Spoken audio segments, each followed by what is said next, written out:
हाँ, उमंग sir. Hello. Yes, sir. Yes, sir. हाँ, sir.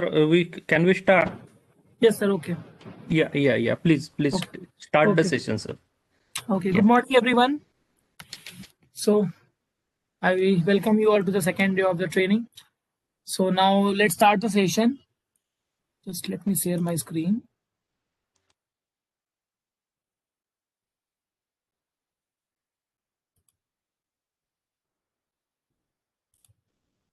Okay.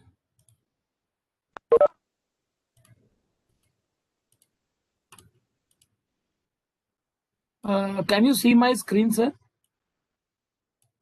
Now it is blackish, but as it is fully shared, it will come.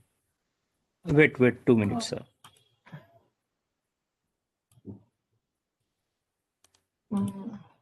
It's hang actually. So just a Reshare. minute. Otherwise, do resharing, sir. It's not opening. It's stuck at place. Wait, sir. I'm just reconnecting it back. Okay. Yeah. No problem.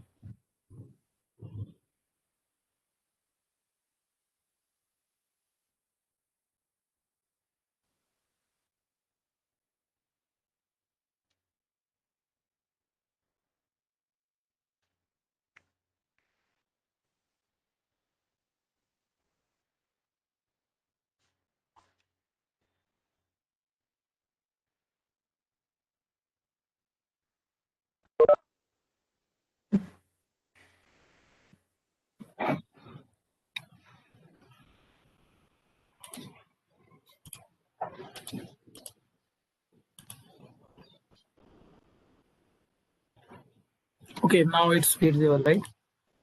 Right. Now it is visible, sir. Okay. Okay. Great. Okay, so today we have to discuss about the image processing part. That what is image processing? How do we apply image processing? This thing we are going to discuss today. So first of all, I will tell you something about the image. Things behind the image, and then we'll do the practical part. Okay, just hold on. It is opening.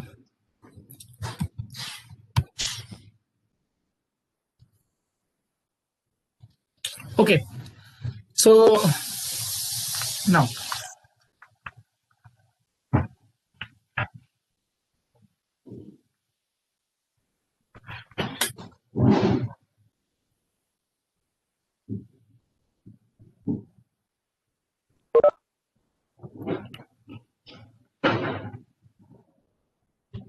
Image processing. Now, what is image processing? Like when you do any kind of operation on any image, it can be cropping of image, applying some filter, resizing, taking some part of the image, or doing any kind of processing on the image is known as image processing. Now just tell me, do you know what are the things behind an image? If there is an image, what is that thing that is behind that image? Yeah.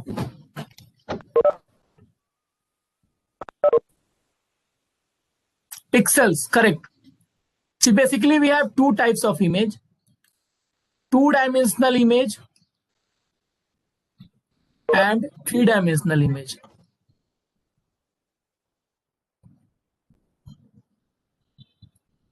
Now, what is this two-dimensional and three-dimensional? Two-dimensional image are the grayscale image. Grayscale, or we can say black and white. Okay. And 3D image is the color image. Like RGB, BGR, HSV, and so on. There are so many.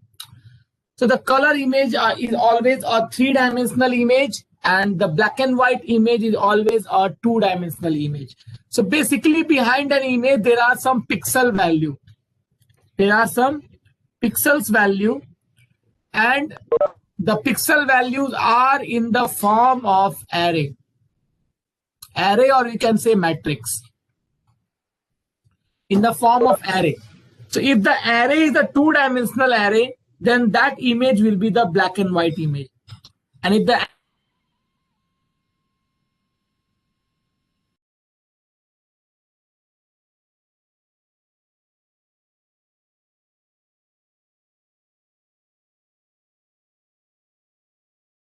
Umang sir आवाज नहीं आ रहा है।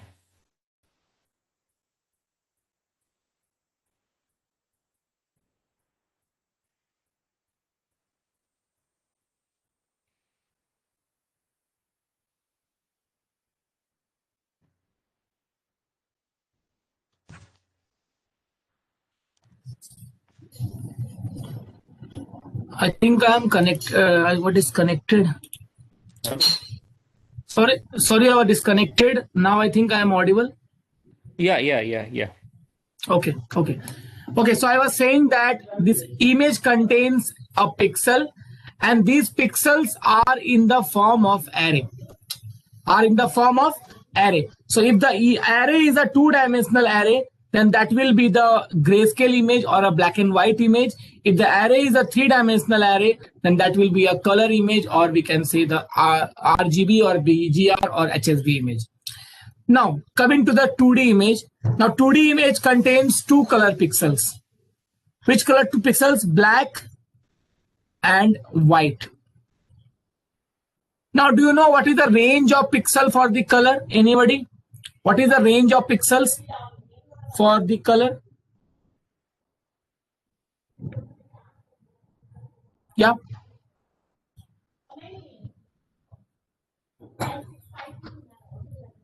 Anybody?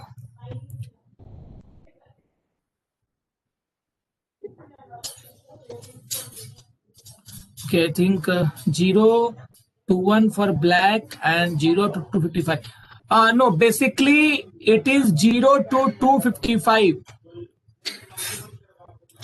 Where 0 resembles completely black and 255 resembles completely white. As we move from 0 to 255, the black image slowly converts into white.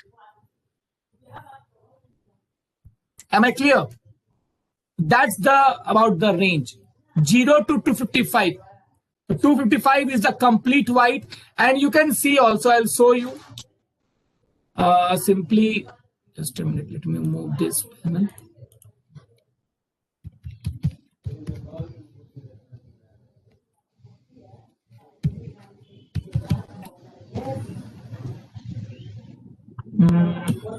Just a minute. Why it is Yahoo search?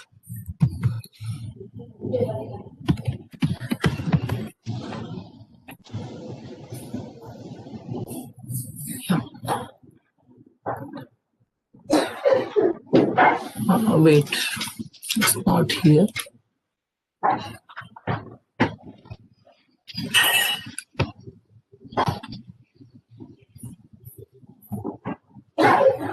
Yeah, here you can see. If you see here, if I take it to the white one, and you see the value is 255. Sorry, 0. For white, it is 255 for everyone. For every color, it is 255. But if I slowly increase, can you see the value reducing? And it is becoming 0 at the end. You can see 0. So as you increase the value, the black will slowly convert into, first of all, gray, and then slowly into white. See. So the range of this black and white is 0 to 255, 0 for black and 255 for white. Am I clear? Now, coming for this part, color image. In this color image, there are three colors, RGB. Now, what is RGB? Red, green, and blue. So these three colors are known as the primary colors.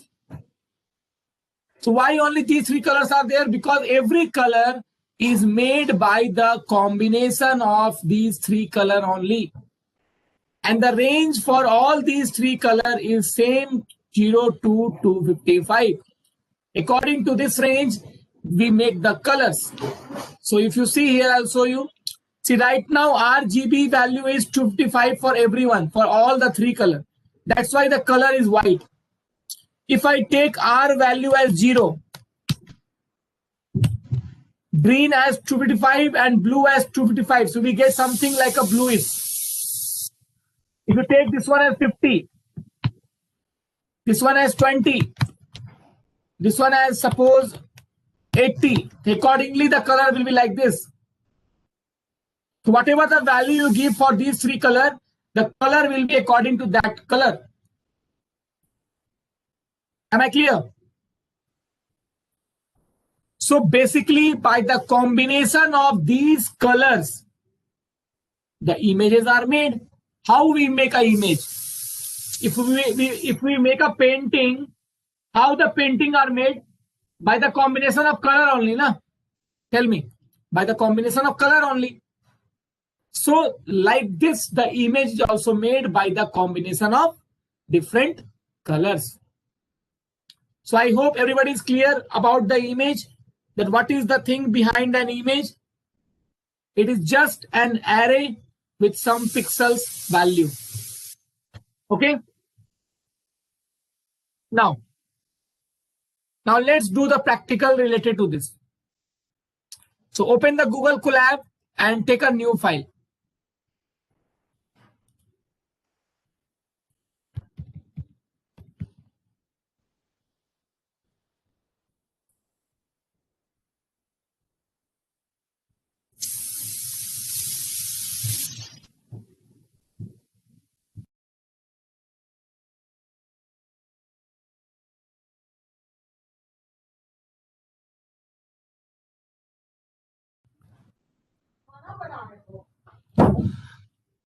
Okay, so I'll give the file name as what is the date today? 8 December. Okay, 8th December SSBT image processing. Image processing. Okay.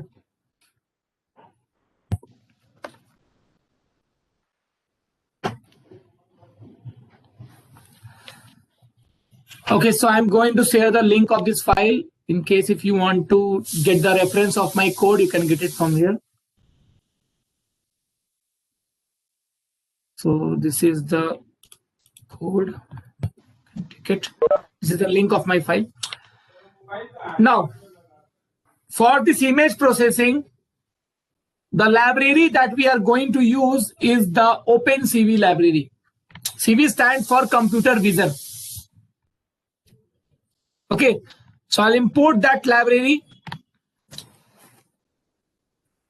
So import CV2.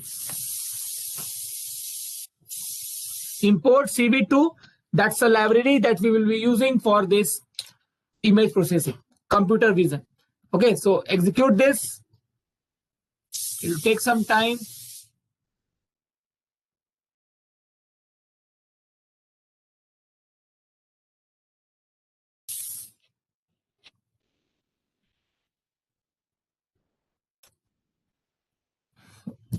Okay, so it's imported now. Now you can take any image on which you want to do the processing. You can download any image from the Google, any image, JPG, PNG, any kind of image you can download from the Google. Okay. So after downloading, see in my system, it's already there. So I can take any of the image that is present in my system. So let's take this dog image. I will take this dog image. So for using this dog image, I have to upload it to this Google Colab. So I'll click on this folder. Sir, how to take the image from where means? Download any image from Google. No, I have downloaded it, but to get it here on Google Colab. That thing only I'm explaining. Na? That thing only I'm explaining right now. Like yesterday, if you remember, we have uploaded the in the pandas, I explained you to upload.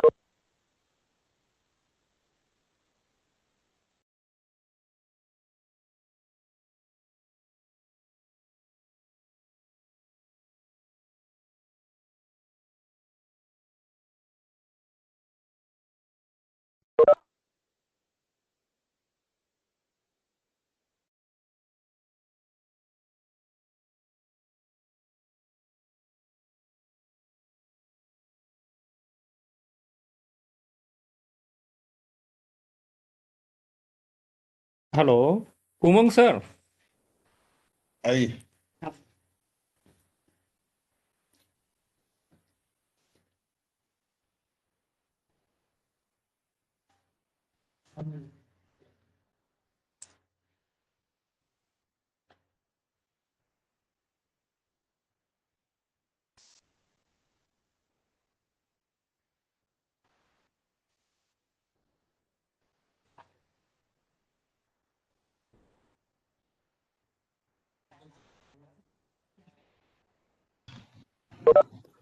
Why it is giving problem today? Just a minute. Just a minute. Just a minute. Yeah. Okay. So I'll click on this folder icon on the left hand side. It will take time to connect.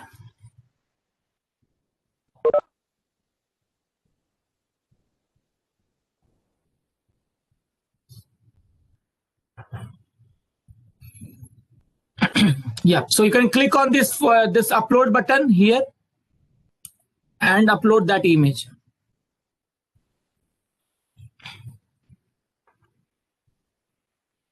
So you'll get that image here.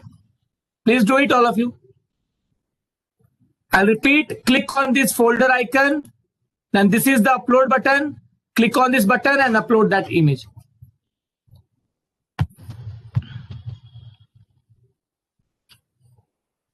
Sir, that Yes. image in CV2 I have written, it is giving some error, syntax error. Invalid syntax it is saying. In which code? First one only, the first line. Please check what you have written here. Maybe you have done some mistake. It is import CV2. Maybe you have given some space here. Check this. Space would not be there. Okay.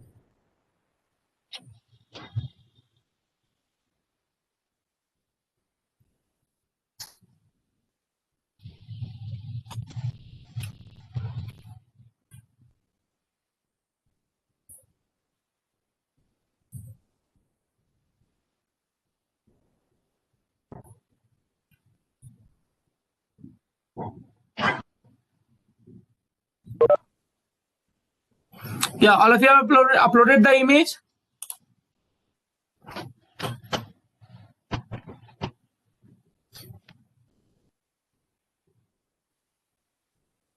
Okay, now how to read this image and convert into the array? How to get the array of this image? Now tell me, the image that I have uploaded right now, this is a color image, if you see. So tell me, what will be the dimension of the array that I will receive in this case? 3D dimension, correct, 3 dimension. So let's import and check. So I'll write here img. Img is simply a variable name. First of all, I'll copy the path of this image. So copy path. I'll write here img is equal to cv2 dot imread. Image read. Okay. And here you will pass the path of the image like this. And now let's print the img. You can see I'm getting a 3-dimensional array, right? And 3 pixel value. So basically, the OpenCV library reads the image and convert that image into BGR format. That means whatever we are getting here, this is the pixel for blue, this is the pixel for green, and this is the pixel for red. It doesn't take in RGB. It converts into BGR, because many years back, when this library was introduced, when this library was launched, that time the cameras that were being used, they capture the image in the form of BGR. That's the reason it converts the image into BGR. So here we are getting a BGR image, not a RGB image. I will show you how your BGR image looks like. First of all of you read your image and get your array. Please do it.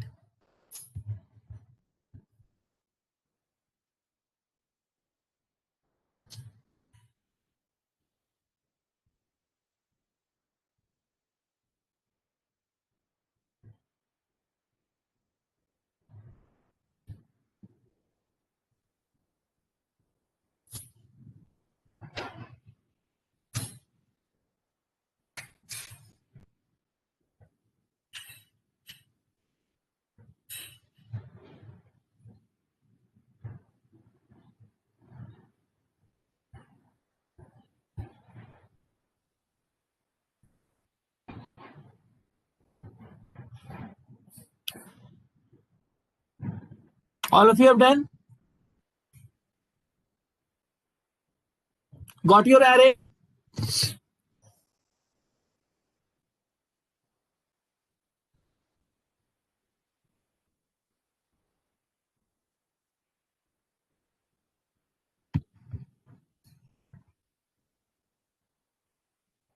Okay. Okay, fine. Now see, now what we will do, let's check the shape of the array.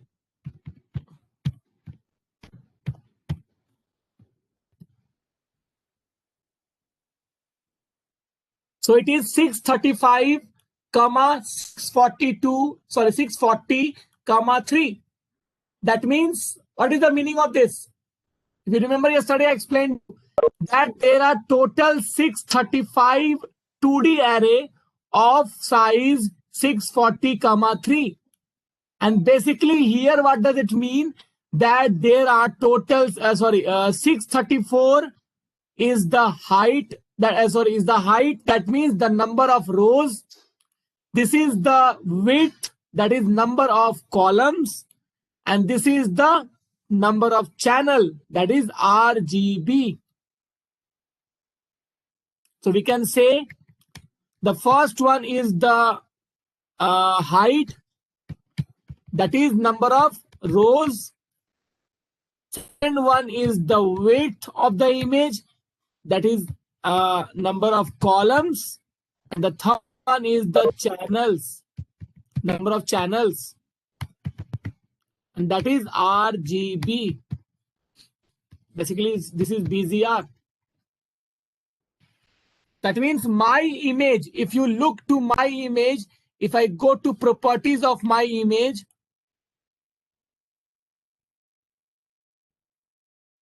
can you see here? Width is 640 and the height is 630, 635. So can you see, we got the same height, na?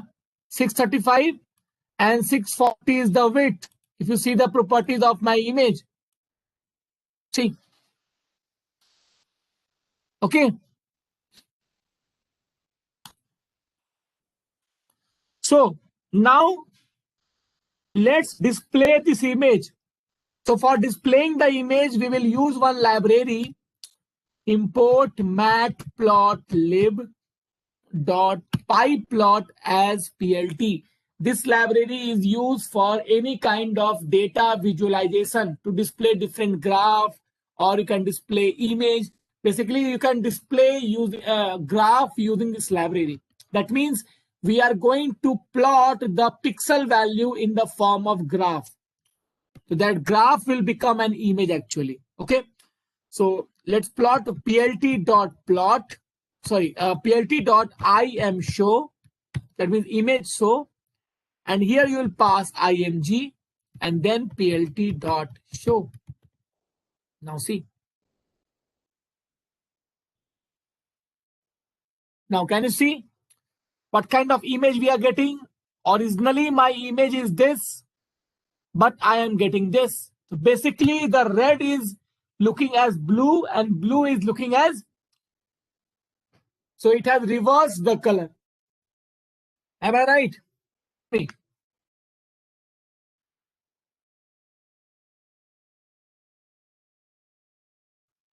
How can we get back to the original color? How can we get back my original color? So to get back your RGB color, what you have to do is, let me write it in a single cell.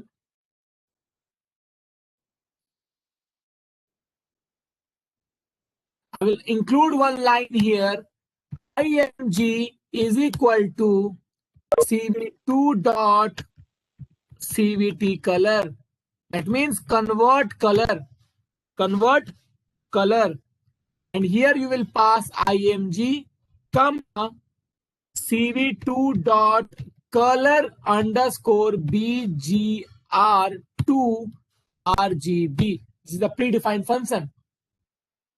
And I am replacing the previous IMG with new IMG, same IMG. Okay. Now if I execute this code,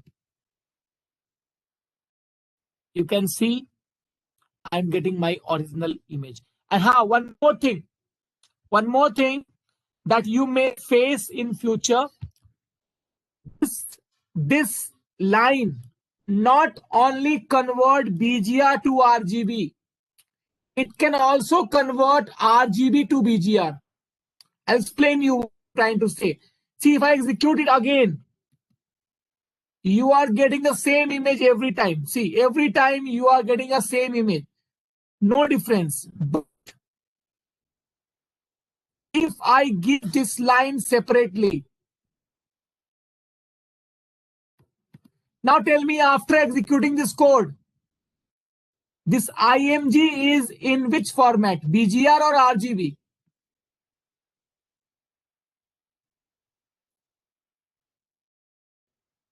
Tell me.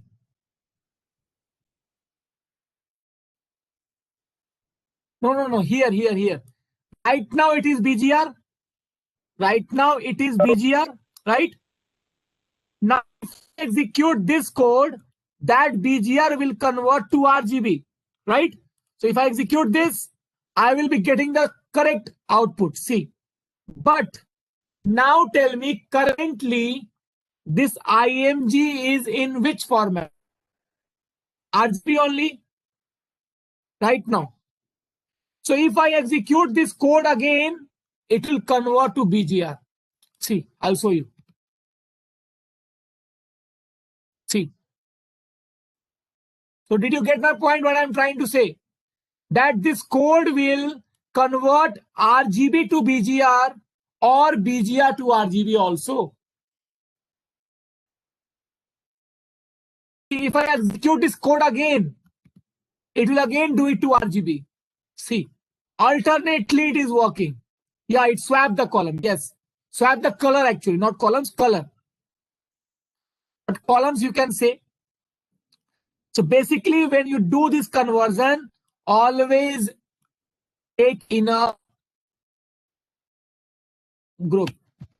Execute it at the same time. Then there will be no problem.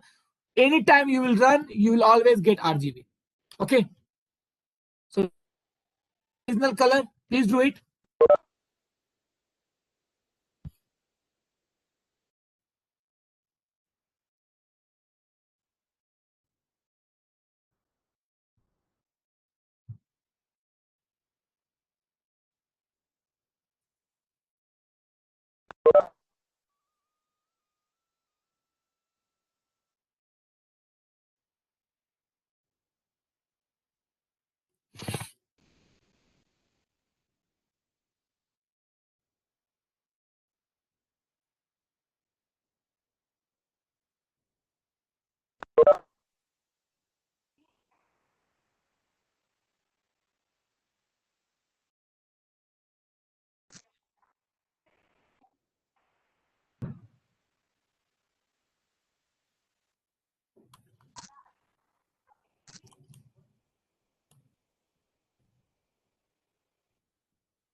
Okay.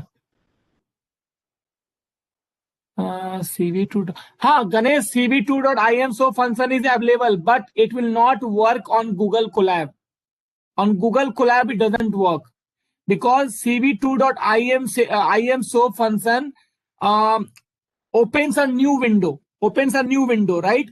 So that new window cannot be opened by this Google Colab. Google Colab do not have that permission to open that window.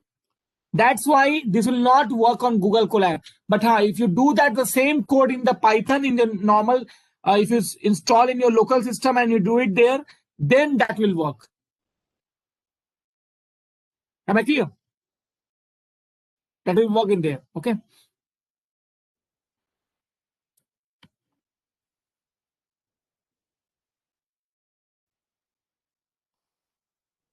Okay. Now, next, suppose I want this image into two-dimensional, into black and white. So how can we get in black and white? Simply write one parameter here, comma 1.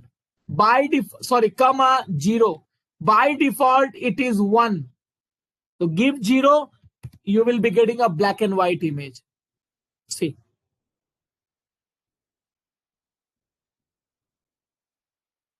Comma 0 will give you the black and white image. Am I clear?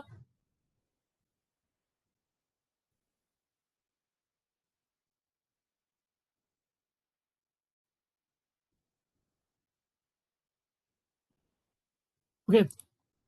Now, how to resize the image? How to resize? That means if I have to change the shape of the image. Right now, if you see, the shape is this. I want to resize it. So to resize,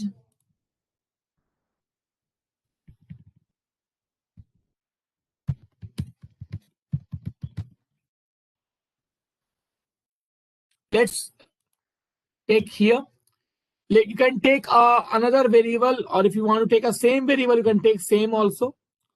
So let's take another variable, new image, new img equal to cv2.resize.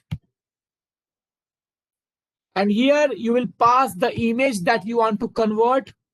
And then by giving comma, simply give the size. I want to do it in 150 by 150. Let's suppose 150 height and 150 width.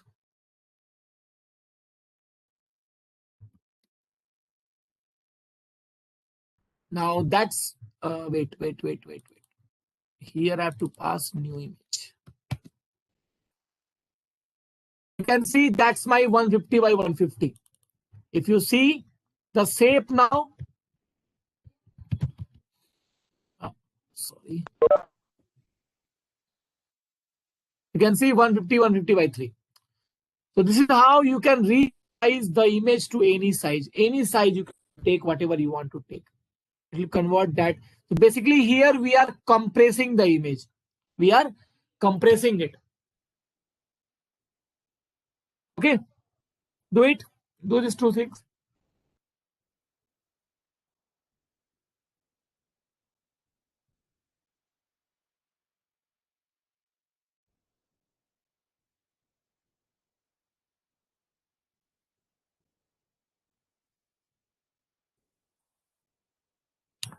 Do it. I'm just coming. Do it.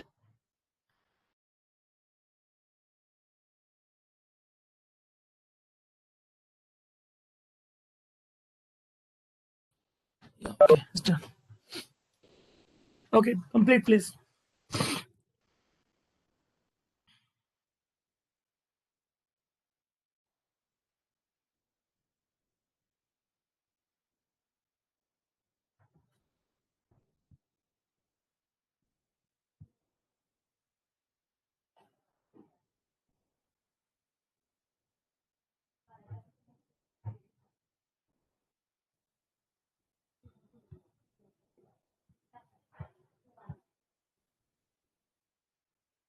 It should be in tuple. Yes.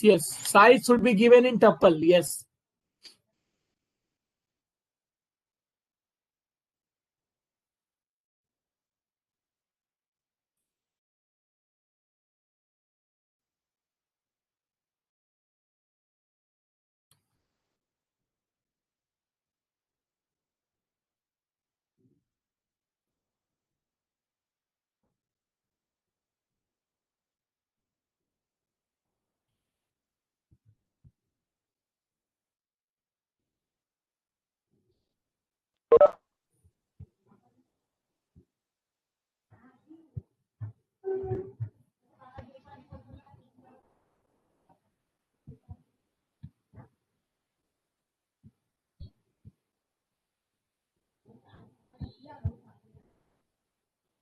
Done?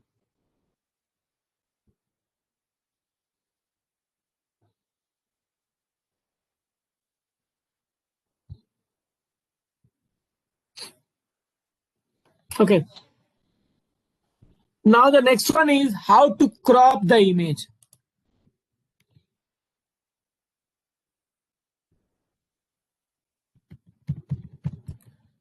This is also known as region of interest.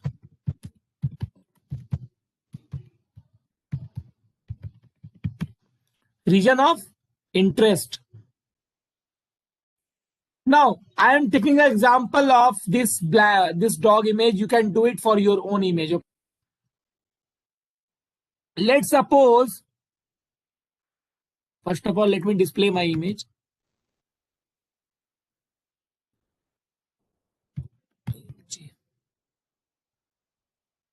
Okay. What I want is, I want the face of this dog. Let's suppose, wait, let me draw, I'll show you. I want this part.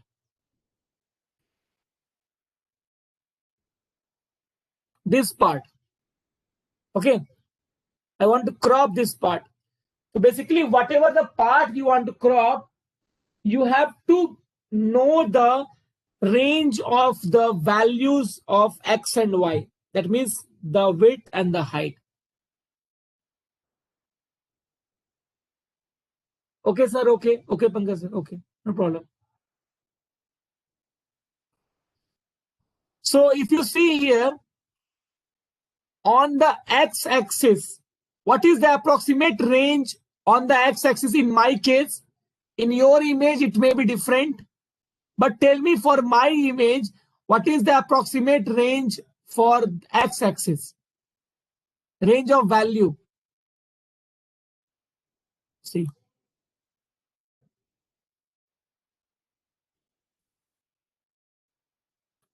Can we say 300 to something 520?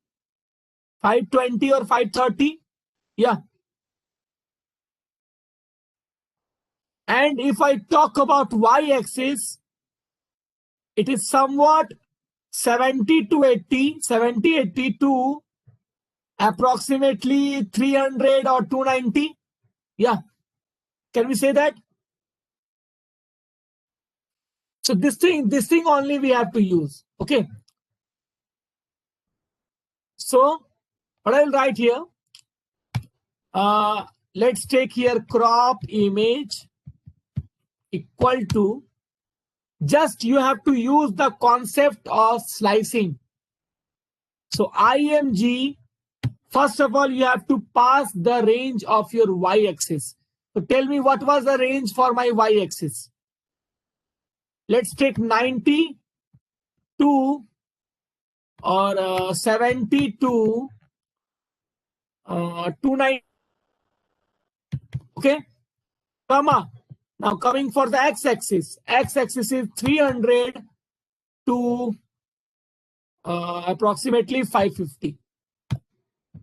Tell me, is this thing clear?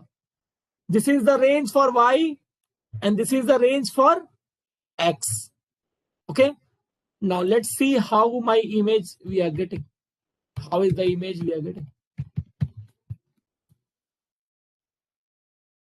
So you can, I'm getting this image. So this is how you crop any part of image, or we can say to get the region of interest for any image.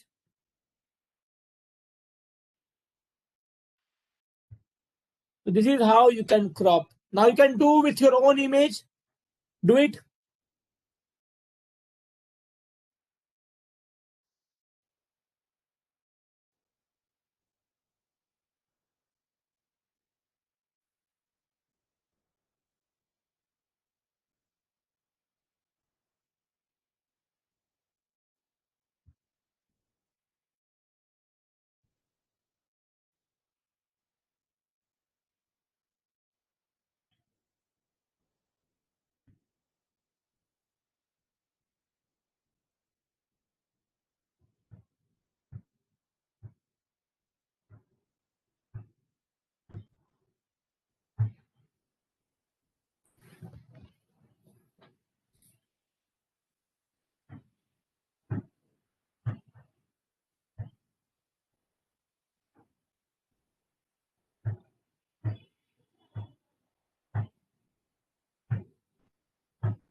Yeah, done all of you?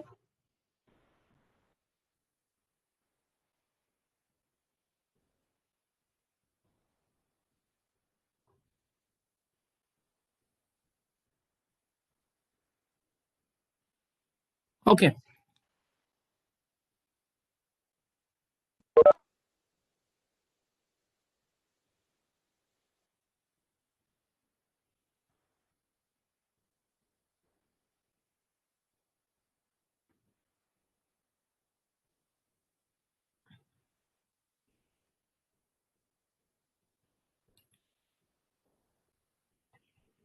Now,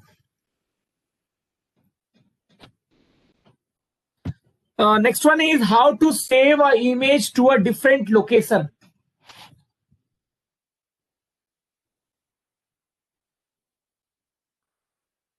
Like to a different location means like how to save it in a different file. Okay.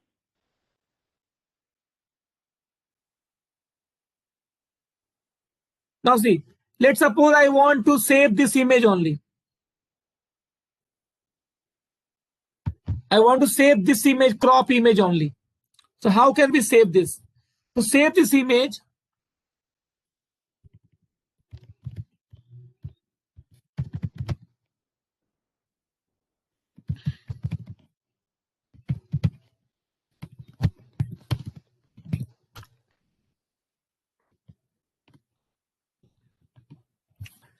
so you have to write just below this cv2.imwrite. Okay, image write. First of all, you have to pass the name of the image. So let's suppose my name of the image is new dog dot jpg. This is the name of my file that I want to create. Then comma, you have to pass the image that you want to save. So I want to save crop image. So if I execute this, it's done. Now where you will get this file? Here. See, you got this file here. If you download this, you will be getting that image. See, now here you can see in which color we are getting BGR. So what does it mean? It means that when you run this code, it swaps the color. Can we say that? Tell me. That if we run this code, it swaps the color. So to get in RGB, what you have to do in this case? Tell me.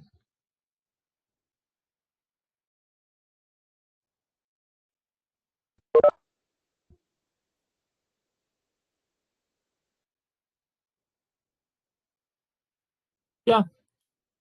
BGR to RGB, or you can leave this part. Don't do this part.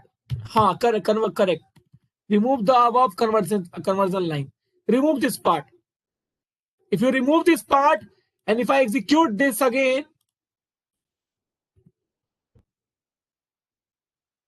so here you will be getting blue image only, but here now it will be red image. I'll show you. See. Okay. So that's how you can save the image to a different location or as a different file. I hope this thing is clear to all.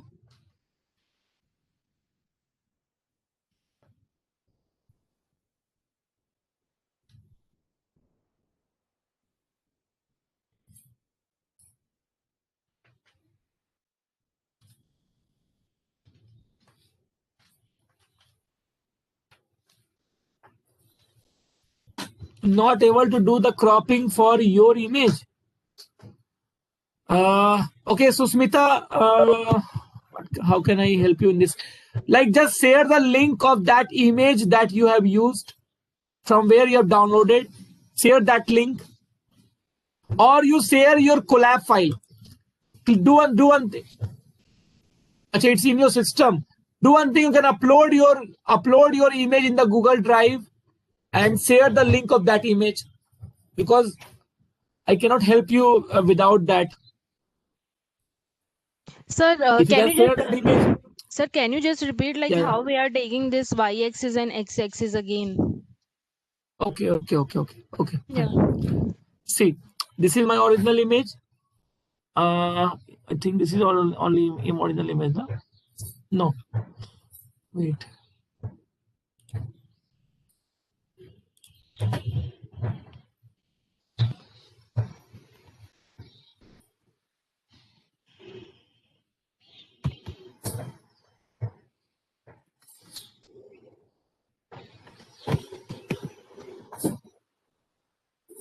See, this is your original image in my case. So let me take a pen. So see, I want to crop this face. So what I will do, just check approximately. It's not like that you have to take exactly. See here.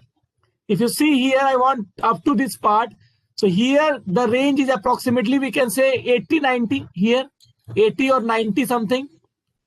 And here if you see, it is approximately 250 or 230 or something like that, right? You see, or if you have to take up to this part, then it would be around 300, right? Same thing for x-axis here.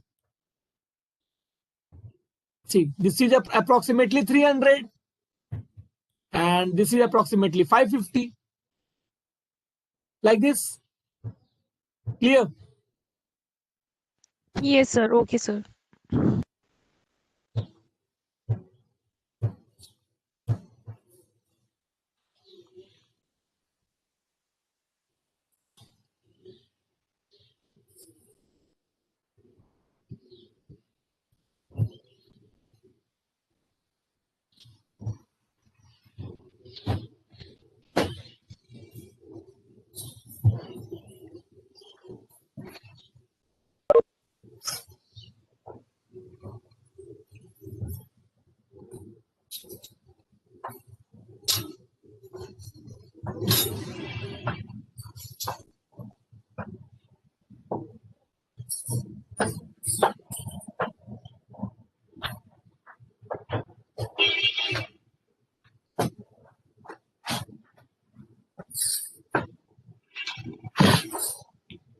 Now, what is the significance of using?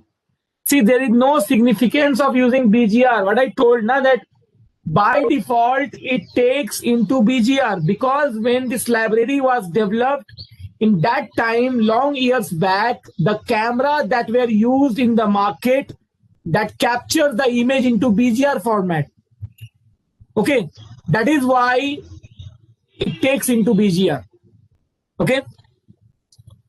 No, Kaka Sahib, you have to take it in Y comma X, not as X comma Y. That's a format here.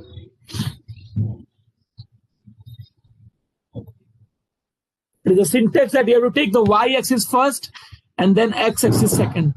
Height first and then width first. Because in the shape, if you see the shape of the image, height is the first parameter, na? And then width is the second parameter.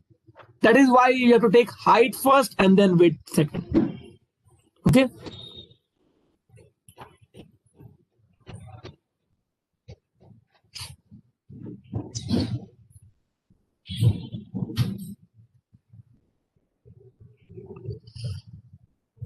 Okay, so I hope everybody has done till here.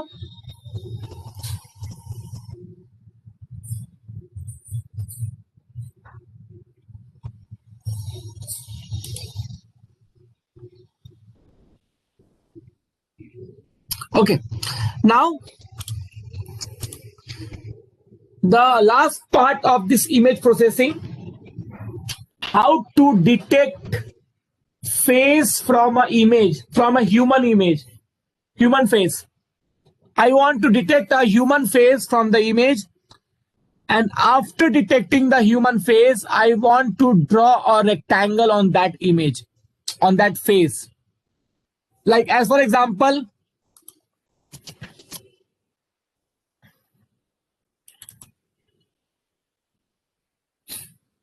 Just suppose this is the image here. So here there are total 9 faces. So what I want to do is I want to detect the face and draw the rectangle like this on each face, like this. Detect the human face. This is what we are going to do. Okay. So how to do this? So first of all, I'm going to share some file with you. All of you download those files. Just a minute. Just a minute.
Yeah, kindly download these 3 files from here.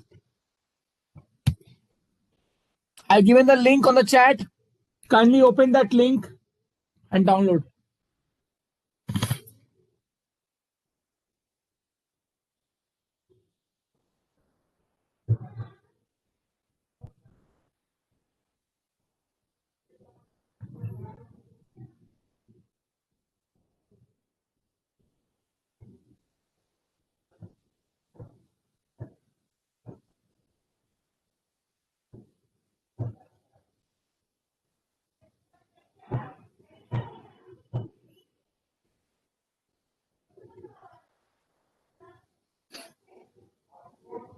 After downloading, upload these 3 files also in the Google Colab here.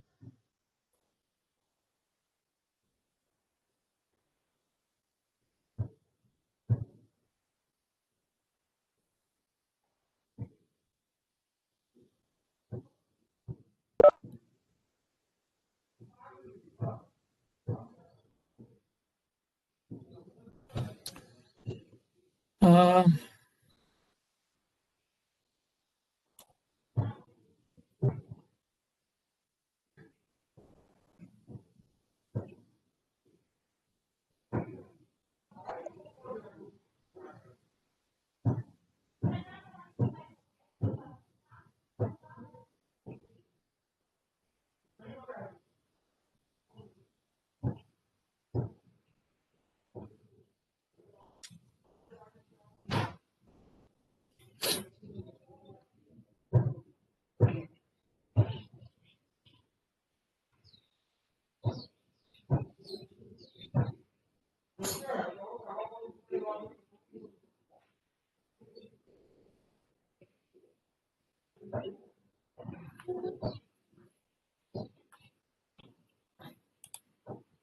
done.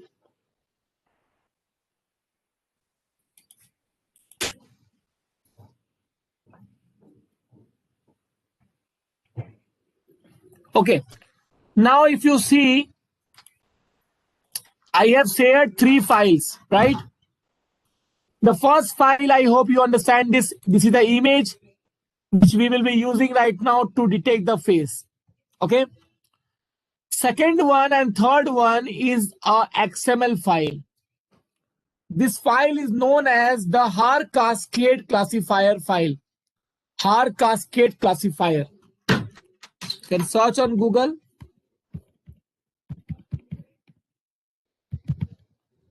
Classifier. So this is what, this is, you can say that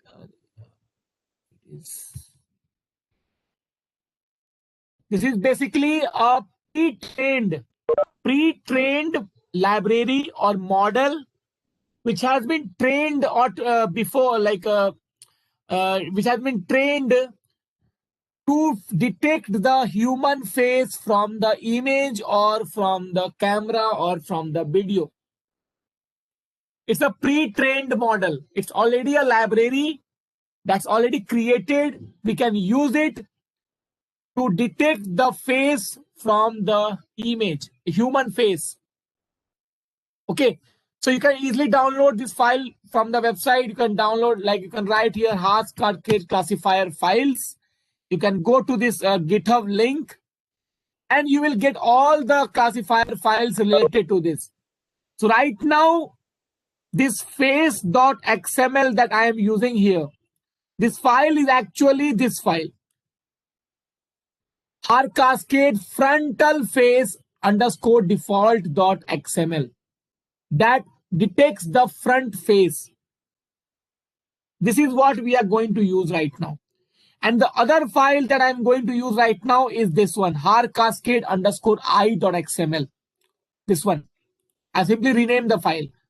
So this is used to detect the eye and this is used to detect the face. And similarly, we have some other file also, eye with glasses, frontal cat face. This is to detect the cat face. Okay. Then we have a full body, left eye, lower body, smile. We have so many libraries for this. So you can download anyone and you can use in the same way that I'm going to explain you right now.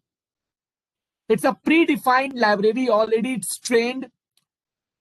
Okay. So right now we are going to use face.xml, this library, to detect the face from this image. Am I clear to everyone?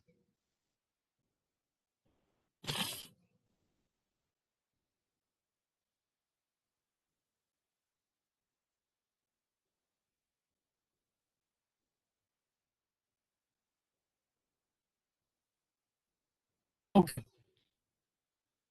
So now let's come back here.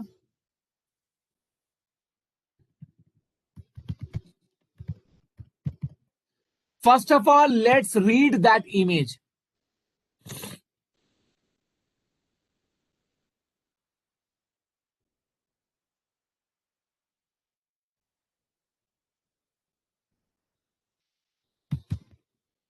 So in this path, I will give the path of that face image. I'll copy the path of face.jpg.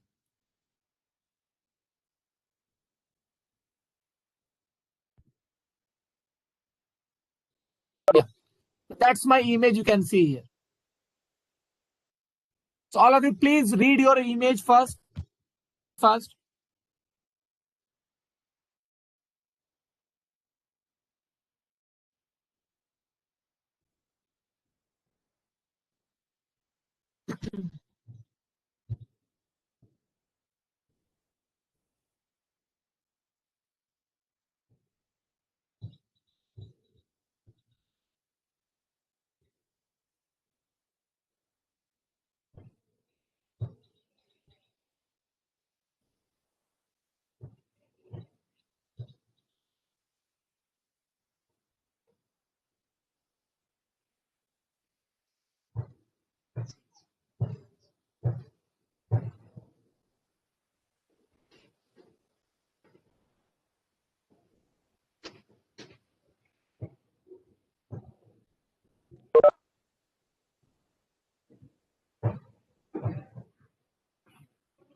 Got it?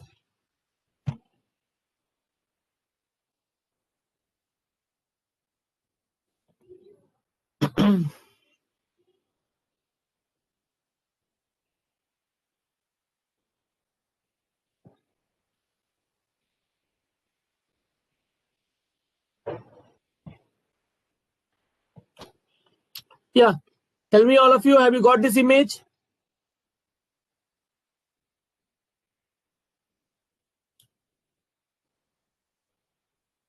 Okay. Now, we take the face, we have to convert this XML file. We'll create the object of the Har cascade classifier to detect the face from that image. Okay. What I'll do is I will take a variable here, face underscore cascade is equal to cv2 dot cascade classifier.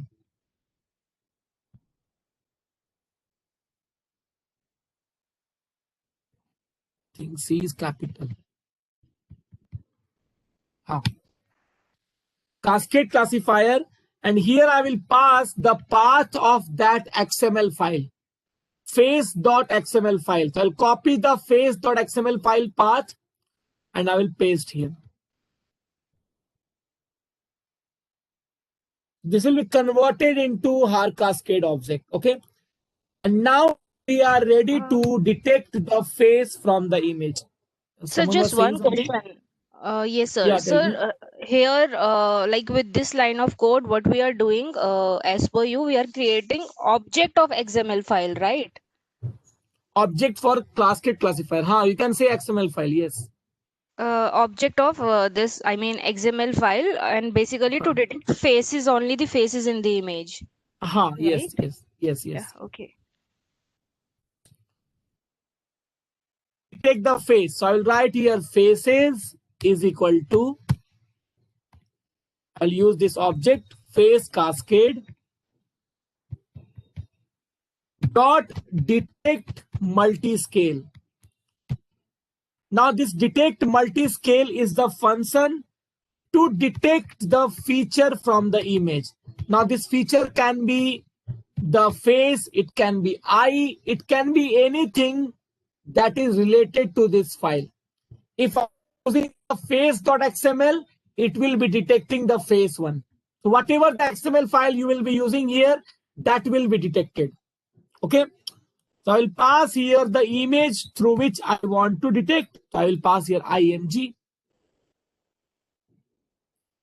Now if I execute this and if I print the faces.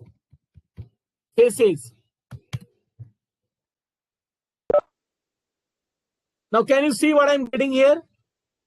I'm getting an array with how many elements? If you count 1, 2, 3, 4, 5, 6, 7, 8, 9, 10, 11, 12. So we got 12 elements. And there are 4 datas inside these 12 elements, 4 elements. So tell me why we got here 12. What is this 12 elements?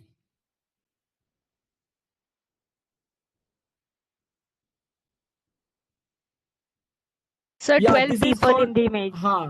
12 faces. This is for 12 faces. This is for one face. This is for another face. This is for another face. Like this, we got for 12 faces. Now I'll explain you after some time what is the meaning of these four values. First of all, complete this, then I'll explain you that thing.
After doing, please tell me.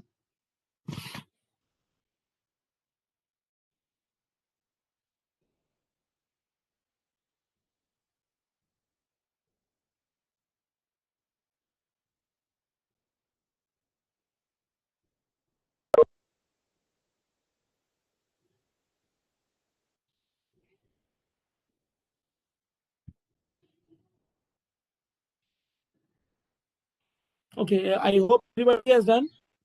Sir, but I'm getting this, I mean, instead of RGB, BGR image. Maybe you have not converted this. Have you converted this?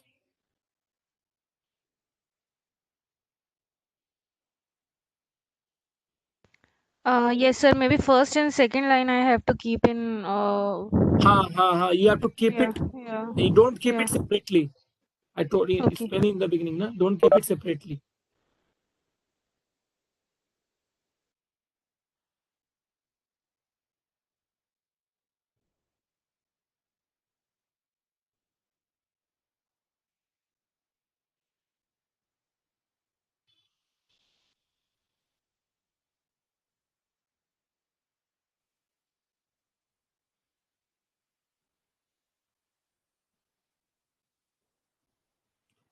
Okay, so now I hope Sir, but everybody has done. yes, sir, done. Sir, but what is the importance of creating the object of this har cascade file?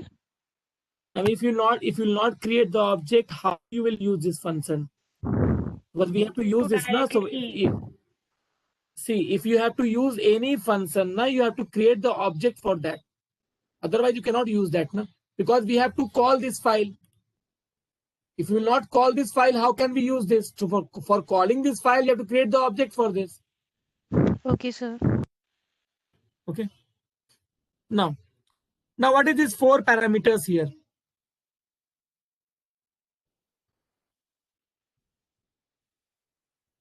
See, like in the first case, if you take here 43, 47, you got 43, 47, 163 and 163. Now what is these 4 parameters here? X1, XY1, X2, Y2. Okay, I'll explain you. See, basically, suppose this is the part of the face in a square. Okay. So if I consider this point as X1, Y1, so this is definitely 43, 47. This is definitely correct. That's absolutely correct that this is 43, 47. But regarding this, you are saying X2, Y2. So where is that point X2, Y2 in that square? Can anybody tell me? Yeah, now that is correct. This 163 and 163 is not your X2, Y2. This is your width and this is your height. That means this is 163 and here also it is 163. So tell me what will be this point called? Can we say that this will be X1 plus W comma Y1? Can we say that? So it will be 43 plus 163 comma 47, right? Now what will be this value? X1 plus W comma Y1 plus H. That means 43 plus 163 comma 47 plus 163. Tell me, am I right? If I talk about this, this is 43 comma 47 plus 163. So all of you tell me, is this thing clear to all? No, sir. Huh? No, sir. No. Okay.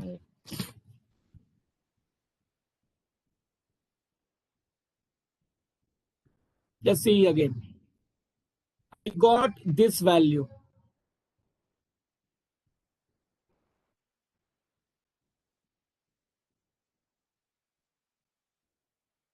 What is this 43, 47? 43, 47 is this point. Now this length, this one, this is 163 here. And this is also 163. So if you know the concept of graph, tell me what will be this point called? We are changing only x-axis, na? Y is constant here, na? Y is constant here. So Y is constant, that means 47 will remain same. What will change? This will change only, na? So 43 plus 163. Now tell me, is it clear? Yes, sir. If you consider this point, here Y is also changing and X is also changing. Both values are changing. That means 43 plus 163, comma, 47 right. plus 163. Right? Okay, got it, sir. Thank you. Got it? Okay. So now tell me, if I have to draw rectangle, can we draw rectangle with these 2 points only? These 2 points? Yes. Right? So that's done. Now we can simply draw the rectangle on the face. And like this, your face will be detected. So let's draw the rectangle. So for drawing the rectangle, I will write it just below this. Now, as we all know that we are having 12 faces. So we have to do it in loop. So for x, y, w, h in faces. Now, do you know what is the meaning of this? X, y, w, h in faces means this means that one by one, when the loop will be executing, the value of x will be 43, then 294, then 540, like this one. This will be the value of y, this will be of w, and this will be the value of h. Am I clear? So as we have 4 values, so we have taken here 4 values. Okay? So one by one, this value will change up to 12 times. This will go up to 12 times. Okay? Now here I will write CV2 dot rectangle. This is a function to draw the rectangle on an image. In this rectangle function, the first parameter that you have to pass, the first argument you have to pass is the name of the image on which you want to draw the rectangle. So let's suppose I want to draw the rectangle on IMG only. Then you have to give the first point of the rectangle. First point means you have to give this point. Tell me, how can you give this point? What I will write here to give this point? Tell me.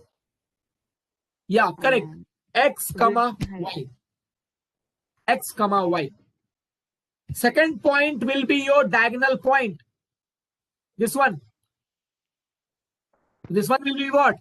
X plus w, comma, y plus h. Tell me, is this thing clear? Yes, So this sir. is my first point. This is my second point. Now, the fourth parameter is the color of the line. Color of the line of the rectangle. For color, you can give it in tuple in the RGB format. If I want, suppose, a red color, so I can simply write here 255, 0, 0. That's a red color. Sir, what we mean by tuple? I mean, this Tuple RGB is a data type in Python which is immutable. Immutable means you cannot change the data of the tuple once it's created. It's a type of a core data type in Python to store multiple types of data. Like we have a list, same way we have a tuple. So tuple data cannot be changed, list can be changed. That's a tuple. Immutable list, you can say. Huh, correct. Am I clear? Yes, sir. So here, that's a color. And at last, you have to give the thickness of the line. So let's suppose the thickness is 3 pixel. So if I execute this code, now let me comment this. I don't want this to print now. If I execute this code, you can see the red square or rectangle has been drawn to all the faces. If you give it 5, the line will be more wider. Let me zoom something.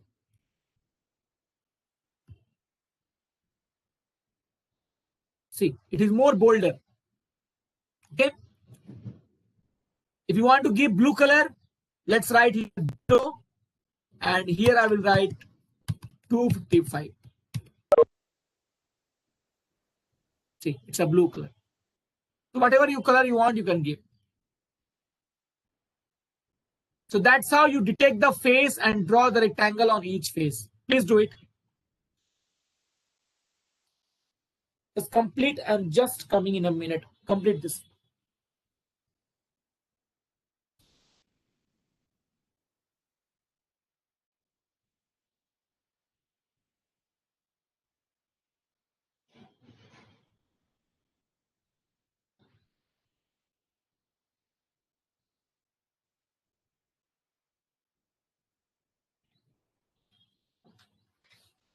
Yeah, okay.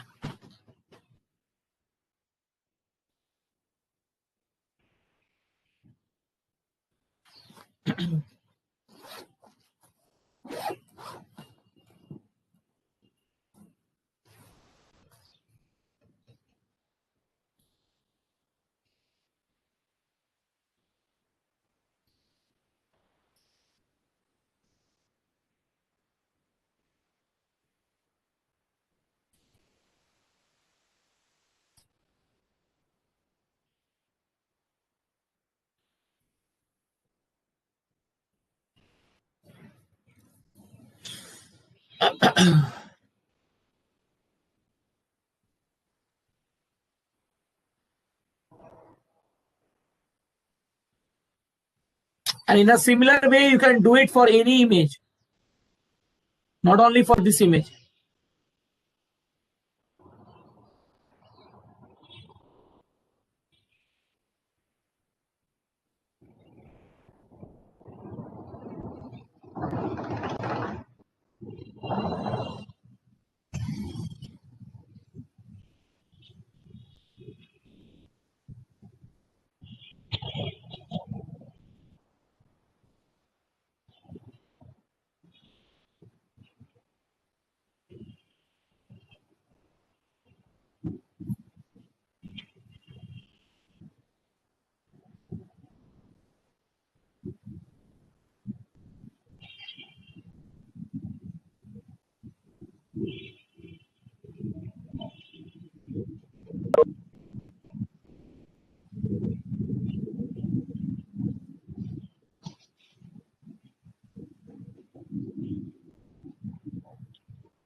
You have done? Okay. Now if I have to detect the eye from this eye, in place of face, I want to detect eye. Same thing we have to do, just you have to do some operation, some extra things. Now just tell me what will be the good step to detect the face, eye from the face, or to detect the eye from the complete image. Which one will be the better step to take? Eye from face, correct. If you detect eye from face, that will be more precise prediction, right? So let's do it.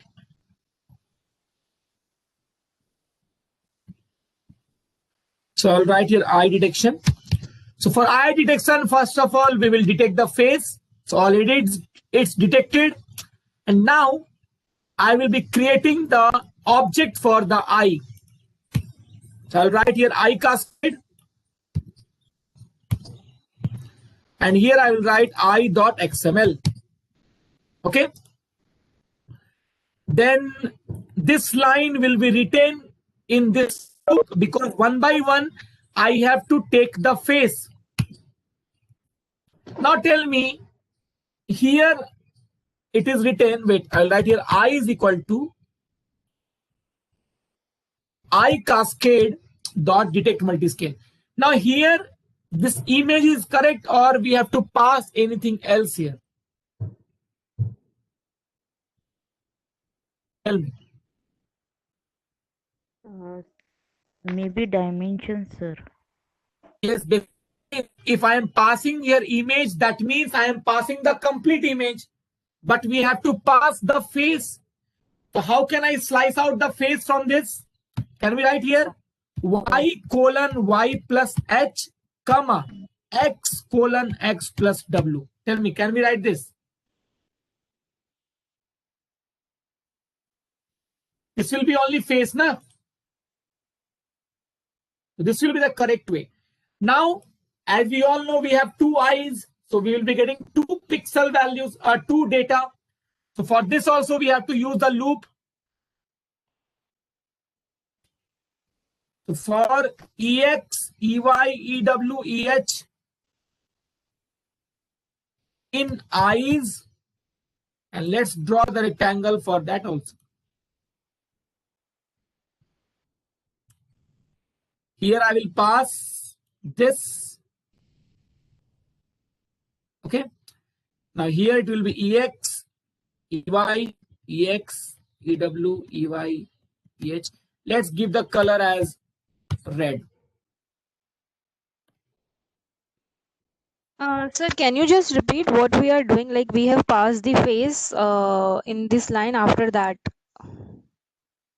Where here? Like instead of image, we are passing here the face, right? This will be only the face. Now after this, This is the coordinate of face. Okay. This is the coordinate of face. Now yes. will contain two values. That means two eyes of a single person. Now I'm drawing the rectangle on that two eyes. Got it? Now see, I'll show you the output. You can see. Now, if I zoom this image, can you see some kind of error in this? Yes. Like this girl face on the second row. Lips are selected. Her lips is detected as eyes. In the third row, here also there is a mistake. So we will try to reduce this error if we can do. So how to reduce this error? To reduce this error, what you can do is you can include one more parameter here. Where is gone? Here. That parameter is known as scaling factor. Scaling factor means if I give the scaling factor of 1.1, this 1.1 means I am scaling the pixel value by 10%. That if the pixel value is 255, then from that 2.5, that is 10% of that one will be reduced. So when you scale the data, the accuracy of the image increase, the model increase. Okay, so you have to try increasing slowly, and you have to check if you are getting a good accuracy. So right now I'm trying it for 1.1, and I will see how much we are getting. So for 1.1, still the same error, no change at all. Now let's change it to 1.15.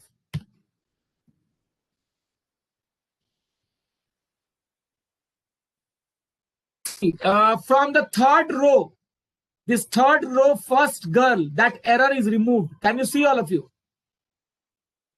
Somewhat my error is reduced now. Now Let's do it for 1.20.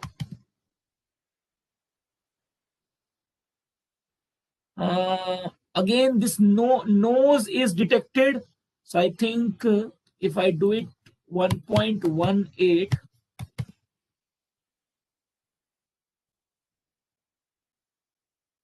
no, 1.22.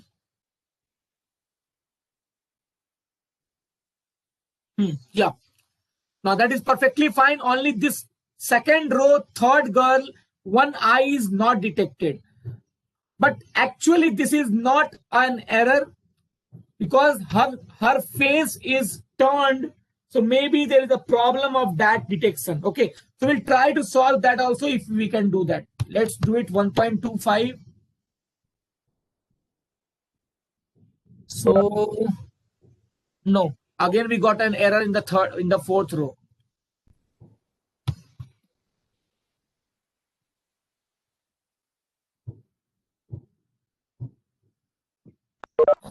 This is Sir, also try with fine. 1.20. 20.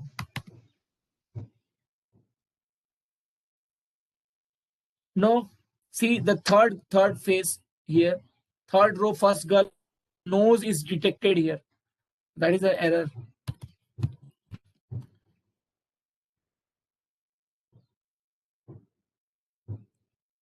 See, I think this is the maximum error because see now the error is increasing.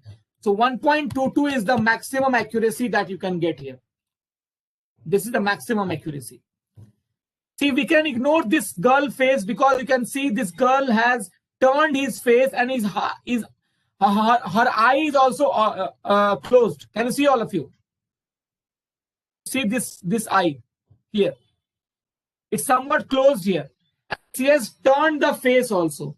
So we can ignore this one. But other than this, all the eyes are detected perfectly. You can see, right? This is the maximum accuracy that we can attain, we can achieve in this image. Am I clear? So do it, all of you know.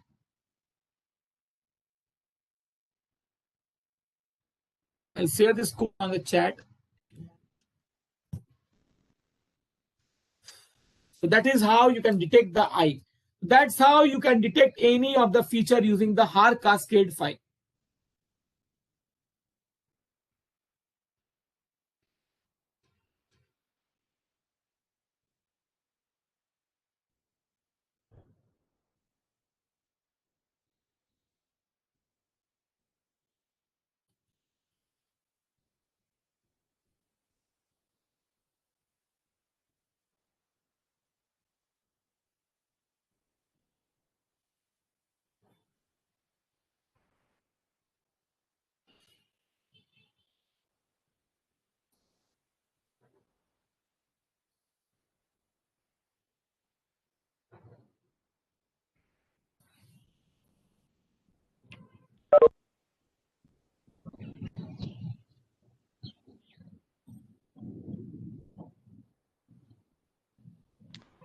Sir, done. Sir, can you just once repeat about this like scaling factor like 1.1? How we are saying we are scaling pixel value by 10%. Then 1.22. See What is it? here, basically whatever you give after dot, na 22. The 22 means I'm reducing the pixel by 22%.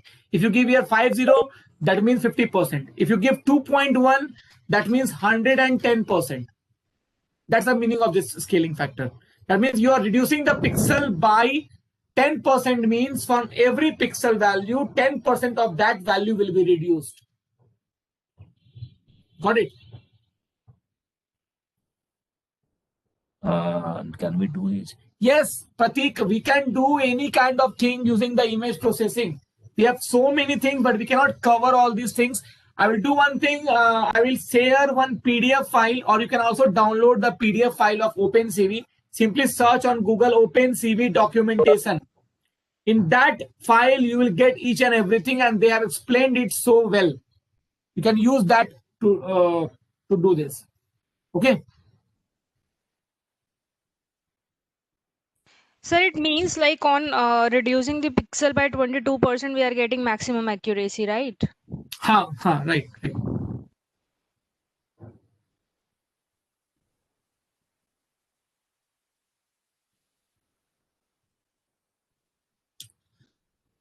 Okay, so I hope everybody has completed. So now this is all for your image processing part that we have to cover. The next session part is now the artificial neural network that we will discuss. We'll take a break of 10 minutes now. And after this break, I will continue the artificial neural network in the next half of the session, the next part of the session. This session is now over. Okay, all of you. So we will continue this session at 12:20. So be here only, and I will continue this at 12:20. Am I clear? So at sharp 12:20, we will continue this session. Okay.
Okay, so I hope everybody's here now.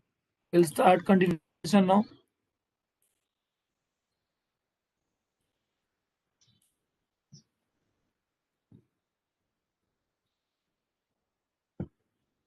Okay, so now The next part of this session is artificial neural network.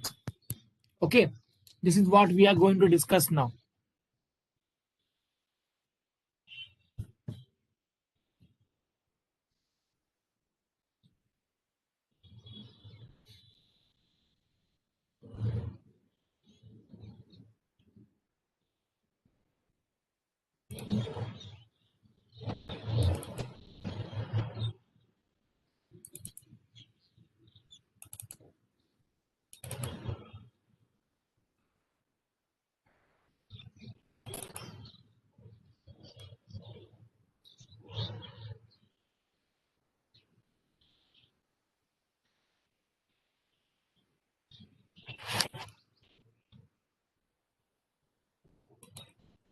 Okay, sir.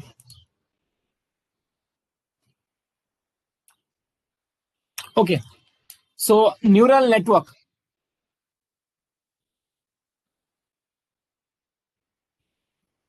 So what is basically neural network? It is interconnection of different neurons, and I hope you all know what are neurons. Neurons are very important. Basically, it's a part of a brain which carries the signal from one place to the another place, one neuron to the other neuron, right? So basically in neural network, we have the concept of the human brain. We basically replicate the human brain. As if the human brain work, we are just creating a system that works exactly like a human brain.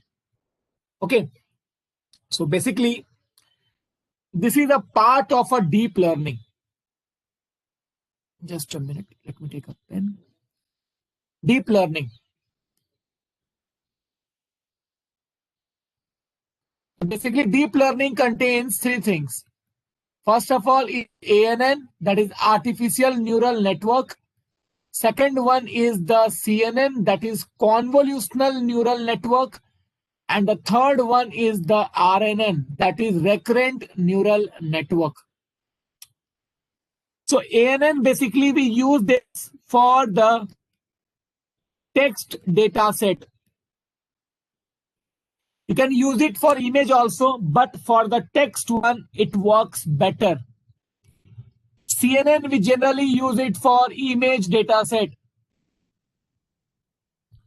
And RNN is used for another purpose. This is basically in this one, there is a concept of short-term memory loss. You must be knowing about short-term memory, long-term memory. So LSTM concept is there. You can use it for time series analysis. You can use it for recommendation system. So there are so many applications of the RNN. So today now I'm going to discuss about the artificial neural network. What is artificial neural network and how does it work? This thing we are going to do, and we will be doing the practical also on based on this artificial neural network. Okay. So in this slide, what we are going to cover, the first thing, neurons or perceptron, activation function. This activation function is also known as transfer function. Then we have a cost function. Cost function is also known as error function. Then we have gradient descent, that is an optimization technique. And last one is the back propagation. So basically these 5 topics we are going to discuss in this slide. This is back propagation, not propagation. The spelling is by mistake. Okay. So neurons or perceptron. It's a very important part of brain through which the signals are transmitted. Artificial neural network is based on the natural neural biological system that is present in our brain. So ANN is totally based on our neural biological system. ANN is a software-based approach to replicate the biological neuron. Sir, it's a neural biological system, right? Natural. Neural by default, it's by mistake it's written. It's neural biological system. Yes. Yeah. Okay. So now let's discuss something about the biological neuron. Now you must have studied in your junior classes In class 9th or 10th, you must have studied in the biology. This is a biological neuron in which we have dendrites, nucleus, cell body, axon, axon terminal. So what is the role of dendrites? Can anybody tell me what is the role of dendrites?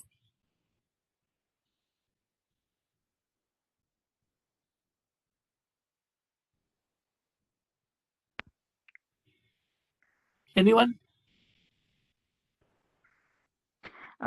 It basically takes the impulses. Correct. Basically, we can say it accepts the input from the other neuron. Accept the input. The impulse, or we can say input, is received by the dendrites. And after receiving that input is sent to the nucleus that is inside the cell body. So the role of nucleus is to process that input and decide the corresponding output, or we can say the response for that input.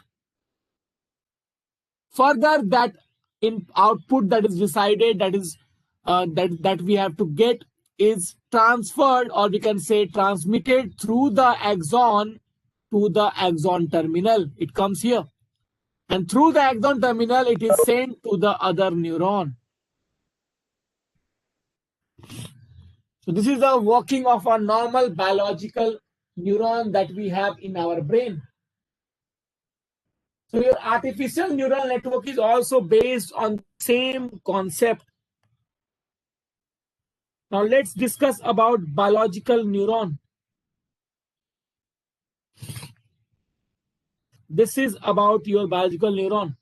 This is the block diagram for your biological neuron.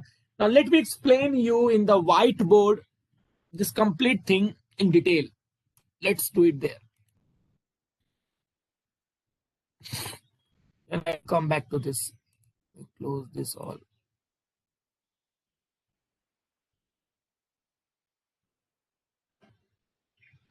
Okay.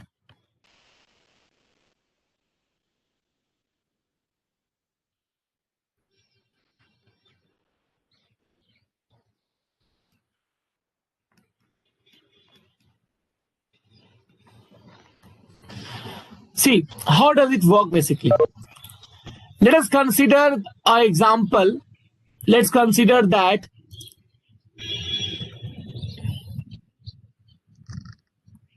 there is an image here. I'm taking an example of an image to explain you this. Okay. Let's suppose there is an image of a cat. Let's suppose. Okay. Let's suppose this is a cat. Okay. There is an image of a cat. And I want to predict what is the animal in the image. Is it a cat or is it a dog? We have two samples, either cat or dog. I want to predict a cat or a dog from this image. So this is my input image. Okay.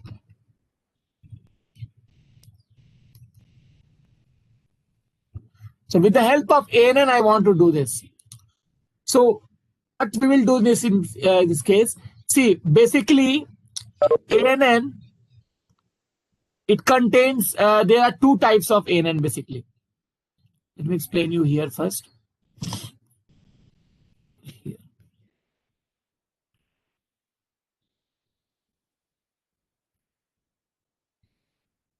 Simple neural network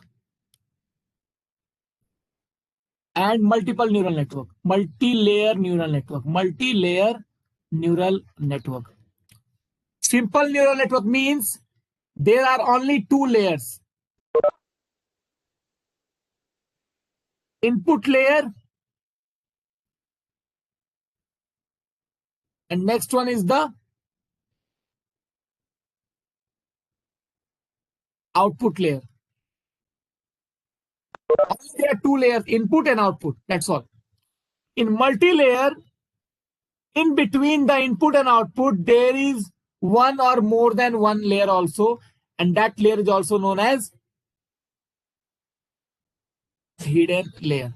So it can be one, it can be two, it can be any number depending on the problem statement. So we use this network in the case of complex problem statement. And in case of simple problem statement, you can go for this. If you're not getting good accuracy with this, you can go for this one. So right now I'm giving an example of this neural network, the second one. Okay. Now come back to this. So this is the image here. Let's suppose this is my input layer.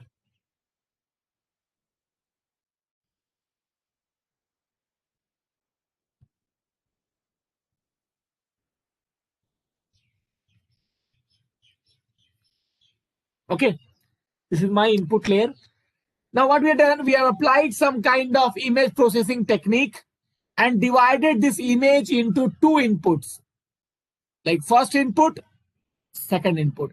See, basically, originally, if the image is of size, suppose 10 cross 10, then there will be 100 neurons like this, 100 inputs, basically.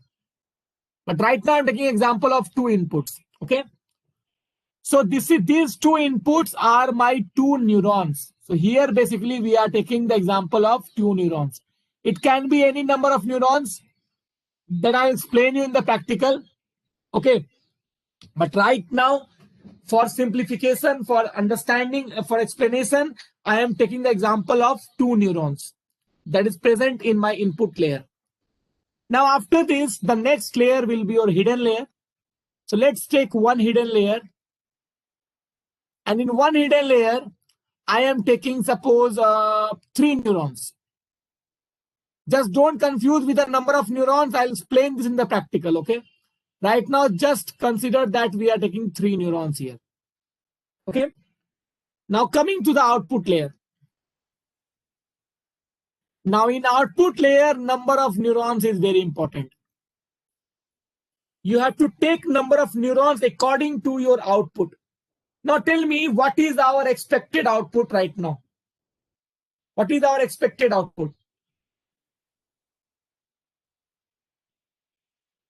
Either cat, either dog, right? Tell me. Can we say either 0, either 1, right? So only one output we are getting, right? At a time, only one output we are getting. It can be either 0 or it can be either 1. So in that case, I will take only one neuron in the output layer. In case, if you want the probability of both output, like I want to get the probability of cat and probability of dog, in that case, you have to take 2 neurons in the output layer. Am I clear? That depends on the scenario, that depends on the problem statement. We decide the number of neurons. So right now I am taking example of one neuron in the output layer. Now all these neurons are connected like this to each and every neuron, like this. Same thing for here also.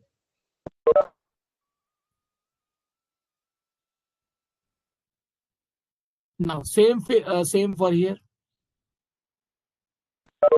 like this.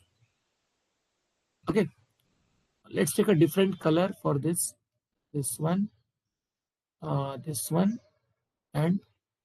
one. And here I will take blue color for the second one. Blue, this one, this one, this one. Okay.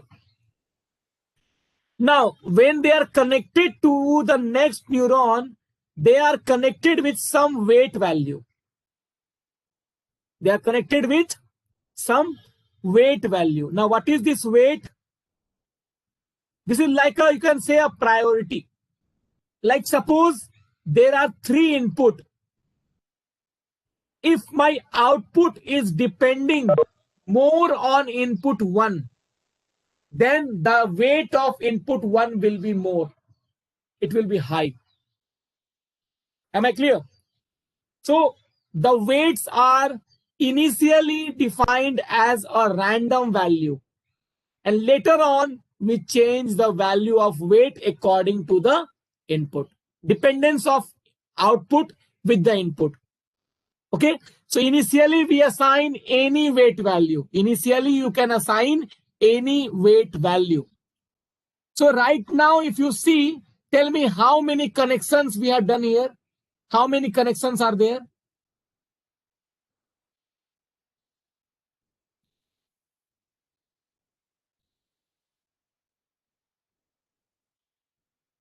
Yeah, trial basis. Yes, initially you have to assign any random value.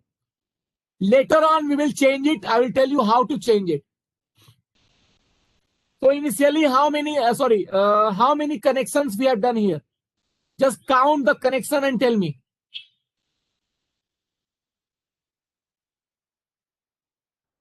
9 connections, right? So that means initially there will be 9 weights. 9 weights will be defined. So let's number these weights. W1, W2, W3, W4, W5, and W6, W7, W8, and W9. That's my weight value for each of the inputs. Okay. Now how these operations will go. Let's suppose this is my input 1 and this is my input 2. Let's suppose. Now what will be the value of this neuron? I'm talking about the first neuron. Let's number this neuron as A, B, and C, and D. So right now I am taking the example for A. So for A, what will be the output? What will be the output here? W1 plus W4. No, wait. The formula is summation of input multiplied by weight. I equal to 0, I equal to 1 to n.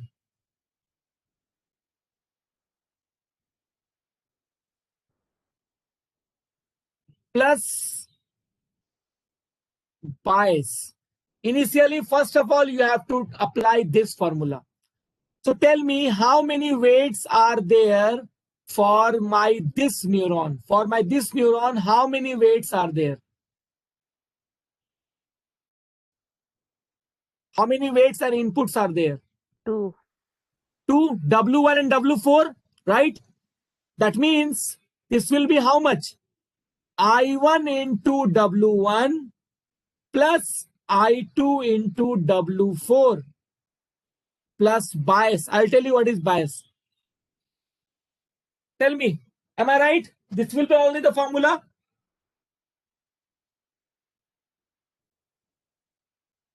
Yeah. So this is only the formula for this. Now, what is this bias value? Bias is a very small value, that keeps the neuron active every time. That keeps the neuron active. Keeps the neuron active means, let's suppose in case if the inputs are 0, then tell me what will be the final output for A if there is no input, if there is no bias, what will be the output? W1, I1 plus I2 on W4. But Bias basically it will will be be 0 na. It will be 0 na. 0. 0 na. Yes. I1 and I2 is 0, that definitely it will be 0. So if this will be 0, then this A neuron will become inactive. Inactive means that part of neuron is not working. So in a good model, in a good neural network, none of the neurons should be inactive. It simply means, for your understanding, you can understand that your some part of the brain is not working. Sometimes you say na that dimag ki batti jalao or socho. Dimag ki batti jalao in the sense your neurons are sleeping right now. Wake up, wake the neurons. So that is the meaning of here. That neuron should not be inactive, it should be active every time. So if I add some small value, let's suppose 0.02. So in that case, it will not be 0. It will be how much? It will be 0.02. It will not be 0 in that case. So this is what you have to keep in mind, that it should not be inactive. So we add the bias value to keep the neuron active. You can add any small value. Okay. Now let us suppose that after solving this complete equation, I am getting the value as suppose 0 point or something, suppose 5.9. Just suppose. I'm just assuming that after solving this complete equation, I'm getting the value as 5.9. Now this 5.9 will be further converted to some value. And what will be that value? According to the output. So what is the expected output we are receiving? We want the expected output is between either 0 or 1. So tell me, do you know any function that can convert this value between 0 to 1? Sir, can you please repeat again? I'm saying just suppose that after solving this complete equation, I am getting the value as 5.9. Just suppose. So what we have to do, we have to convert this 5.9 to some value. That means we have to take this value near to our desired value. And who will take it near? The activation function will take it near.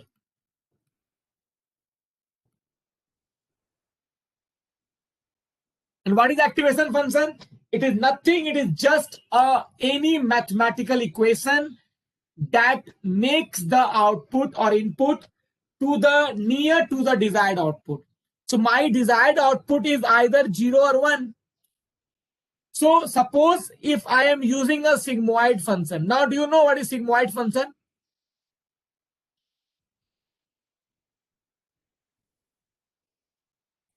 Fx equal to 1 divided by 1 plus e to the power minus x. Right? Now, whatever the value of x you will pass here, whatever value, that x value will be converted. Sorry, this will be converted between 0 to 1. You will be always getting the values between 0 to 1 only. Am I clear, all of you? Tell me. So that means if I will pass of 5.9, I will be getting some value between 0 to 1. Let's suppose I am getting here 0.7. Let's suppose 0.7 I am getting here. So this will be your final output of that neuron. That means here 0.7 will be there. I will tell you about some of the activation function that we use in the neural network. Right now, just for understanding, you just suppose that I am using sigmoid function that is converting the value to 0.7. Tell me, all of you, is this thing clear to all?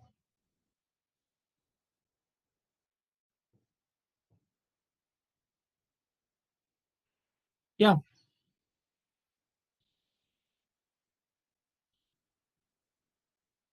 Okay. Similarly, the process will continue for B also and for C also. So tell me, let's suppose that for B, what is not cleaning? Let's suppose for B, I am getting 0.3. For C, I am getting 0.9. Just suppose. Okay. After doing all this thing, the same thing will be done for D. So what will be the output of D? Anybody can tell me?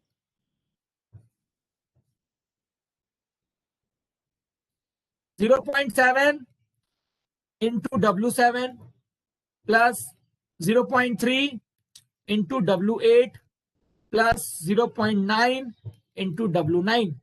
Tell me. Am I right? Plus bias. Let's suppose after solving this, I got the value as 0.7. Let's suppose. Or let's suppose 3.9. Let's suppose. So f of 3.9 will be, just suppose, 0.7. So this will be 0.7. Now in the sigmoid function, what we do?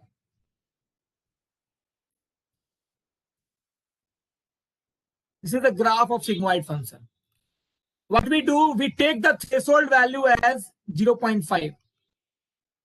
If the value is greater than 0.5, we consider that value as 1. If the value is less than 0.5, we consider that value as 0. So tell me what we will consider this value. Here, this value. 1. 1. So if cat is defined as 0 and dog is defined as 1, then what is the predicted output here? Cat or dog? Dog. Dog. Yes. That means right now the model has predicted dog in our case. This image is predicted as dog. This is the first case of this neural network. Am I clear, all of you?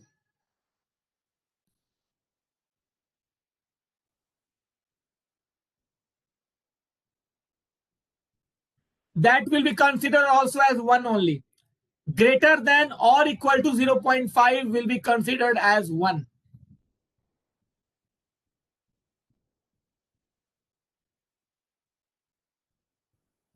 Yeah, thank you. Okay. Now coming to the next phase of this. Now tell me, let's consider an example of a child. You are showing an image to a child.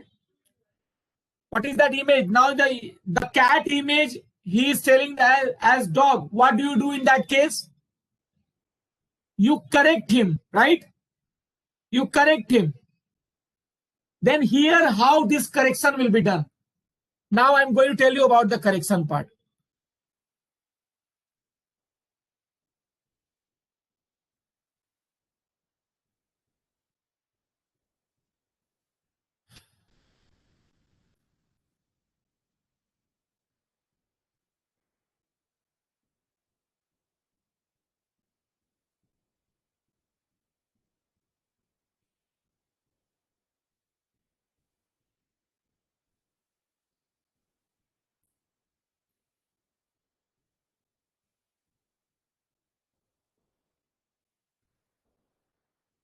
Okay. So if I get the wrong output here, what they will do, this layer will go back to this layer and he will say that we got the wrong output. Now, how he will know that he got the wrong output? How? He will be knowing by the output. See, what is the desired output we got? What is the output we got? 0.7, right? And what we were expecting? Tell me, what is our expectation? This is our predicted. And what was our actual output? 0. Cat means 0 only, right? So what will be the error in this case? error will be your actual minus predicted output.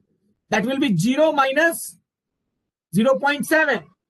And how much? It will be 0.7, negative 0.7, right? Am I right? So this should be near to 0 for a better model. If it is not near to 0, that means there is an error.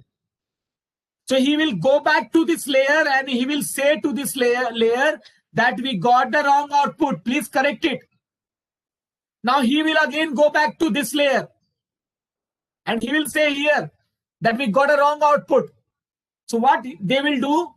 They will change the value of weight.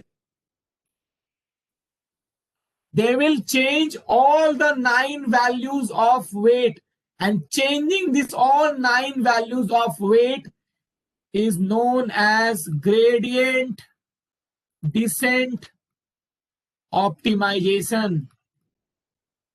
That is the optimization technique to change the value of weight to reduce the error from the model. Now, how this weight will change? The formula for this weight is W new is equal to W old plus, it can be minus also, depending on the output, alpha into derivative of activation function. So here, alpha is called learning rate, the rate at which the weight is changing. In place of learning rate, you can directly pass the error value. If you just take any small value, so you can take it as the error value. Okay? Y is your activation function that you are using, and X is your predicted output. Predicted output. So this is a formula used to get the new weight value. So this value will be the change in weight. This value will be the change in weight that we want to change in the previous weight. So this part is called gradient descent optimization to calculate the new weight. Okay. And going back to the layer and changing the value, that means this complete part is known as what? Going back to the layer and changing the weight value is known as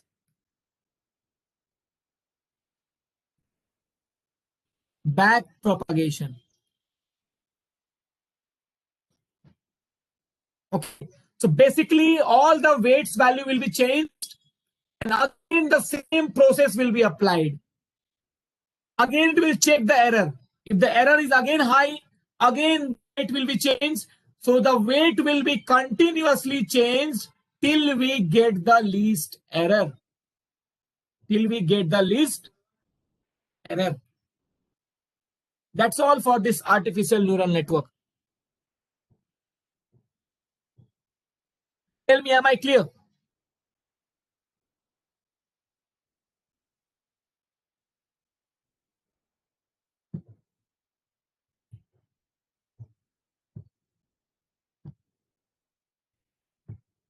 Sir, you have mentioned like till we need to change the weight continuously till we get the less error. At what point we'll come to know like now we need not to move forward, like this is the least error? Here, if the error is near about 0. Like it can be suppose we are getting minus 0.6, then 7, then 8, but they all are very The near error to value 0. Error value will be between 0 to 1 only. Okay. If I am considering this case, this binary case. So if I am getting the error value as 0.002 like this, so this is very small, na? So we can stop here. See, whatever the doubts you are having right now related to this, it will be solved in the practical, because in the practical I will be using all these formulas to explain you this concept of. I will not use the library. Because if I use a library, you may not be able to understand this. So I will use all these formulas and do step by step so that you understand the concept of this. Okay. Okay, sir. Okay. So now we are going to do the practical related to this. So if you have any small doubt, your doubt will be cleared there. Khan, Huzaifa, this is a formula to change the weight. So that thing will be cleared in the practical. Just wait for some time. After the practical, if you have doubt, then ask me. Okay. So for the practical one, we will not take the complex problem statement because using these formulas for the complex one will be difficult to do it manually. In that case, library will be useful. So we will take a simple problem statement. Now, what is that simple problem statement? We will take 3 input, x1, x2, x3, and there will be 1 output. Okay. Now, this 3 input will be in the form of binary. So tell me how many possible cases can be there for these 3 inputs? How many possible cases if it is a binary number? 8 cases, right? So let's consider only 4 cases. This 1 0 1 1 1 0 0 0 1. I have taken only random 4 cases here. So this is my 4 input samples and 3 inputs. Okay. And now the output for this one is 0 1 1 0. Let's suppose that this is the output for these 4 input samples. There is no rule for this. There is no formula for this. I have randomly taken these 4 outputs. Am I clear? So we will apply the neural network on this data and we are going to predict this value for these 4 samples. And then we will compare that whether my prediction is right or wrong. So this is my correct prediction, correct output. And we will be now predicting this output. Is this problem statement clear to all?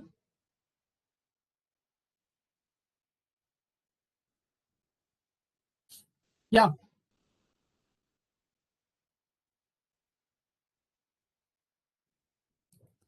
Okay then. So let's do it.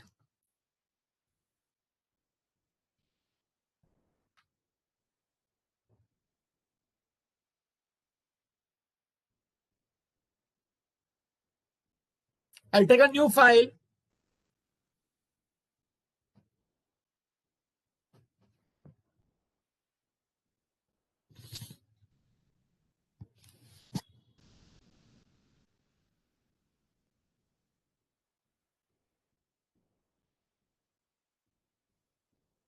So I'll give the file name as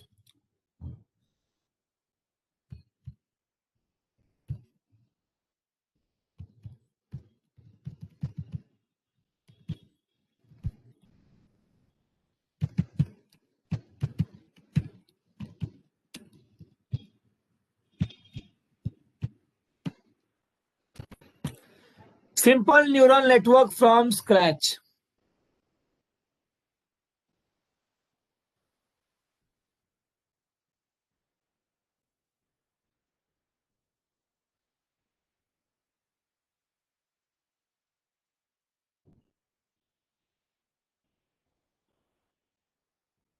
This is a link of my file.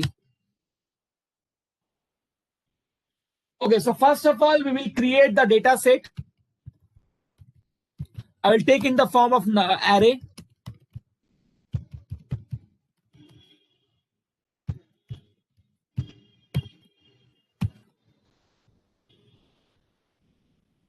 Let's suppose x is equal to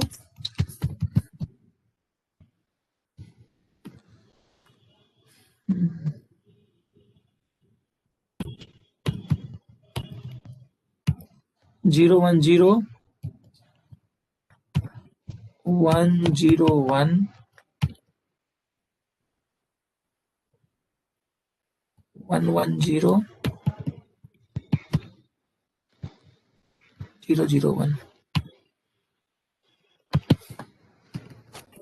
Now the output is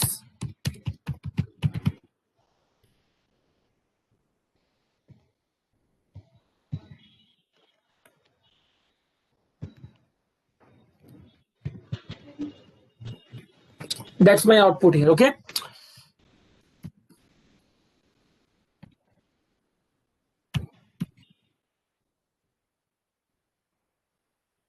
So this is my input and this is my output. So we have created the data set on which we want to apply the neural network. Please do it, all of you. Do it fast.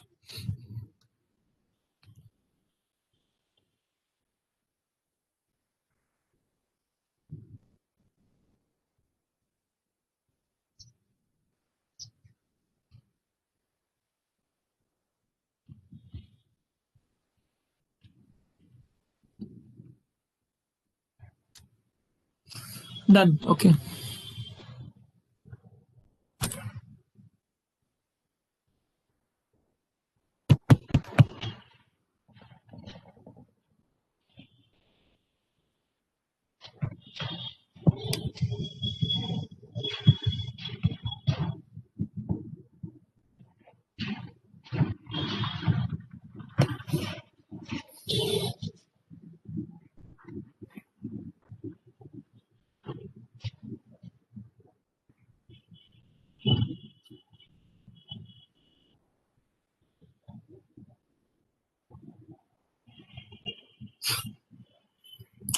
Okay.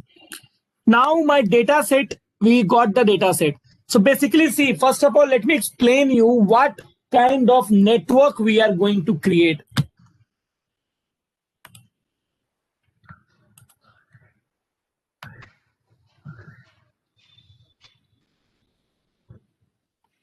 See, as this is a simple neural network, there will be two layers. So tell me, all of you, how many inputs will be there in the first layer? Tell me.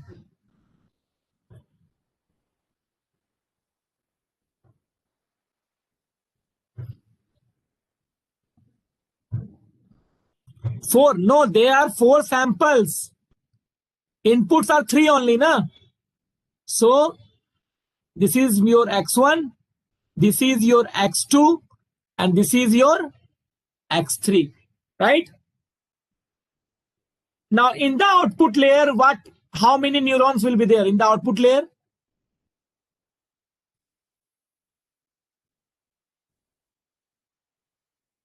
2. Sorry, 0 and 1. 1 only, because the expected output is either 0 or either 1, right? So we can take 2 also, na? 0 or 1. No. Our output is either single only, na? I told you, na? Probability we need to take 2 otherwise. In the here's the probability you have to take 2, not here. Okay. So this is my neural network that we are going to create. Now let's take the example of my first sample, this one. In my first sample, this will be 0, this will be 1, and this will be 0, right? So what will be the output for this neuron? Let's suppose the weight of the first one is 3, the weight of second one is 2, and the third one is 2 point, or let's say, let's take 1. That's my weight value. Okay. Randomly, I have given the weight. So now tell me what will be the output of this neuron? 0 into 3 plus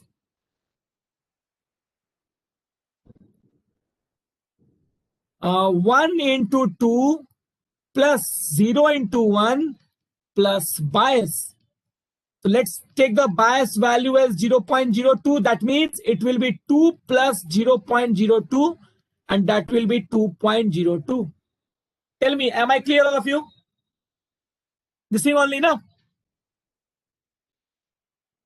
Now we have to make it between the range 0 to 1, right? Between 0 to 1. So let's use that sigmoid function. So 1 divided by 1 plus e to the power minus 2.02. So this will be equal to, I think,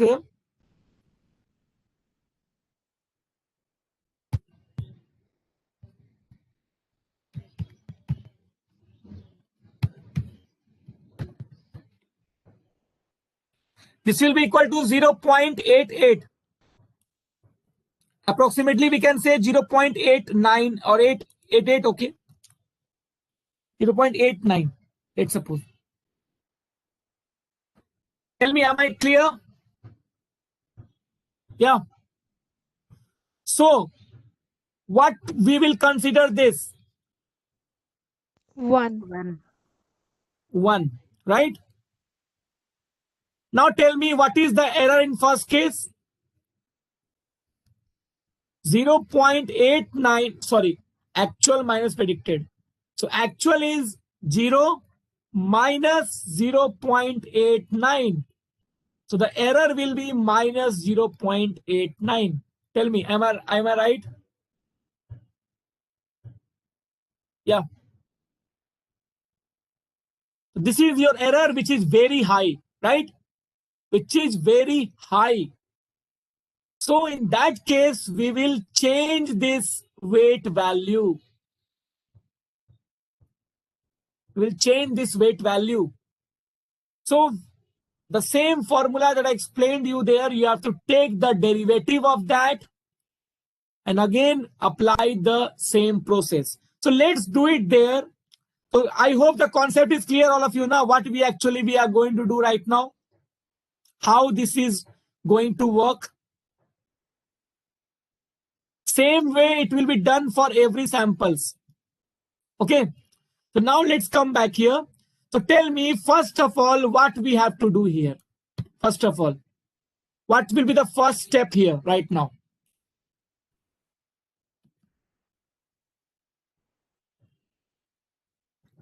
The first step is to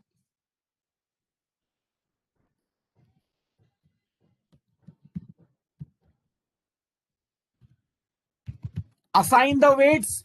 Can we say that? Tell me. That would take the weights. So let's assign some random weight value. So how many weights we require? We require total 3 weights.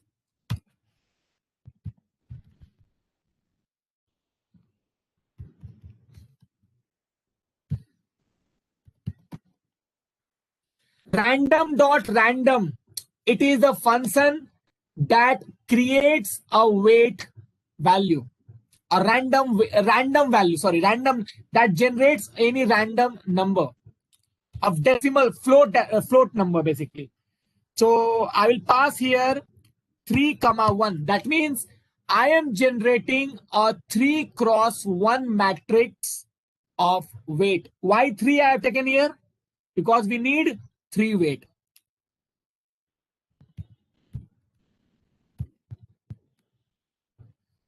So you can see I got the 3 values of weight right now.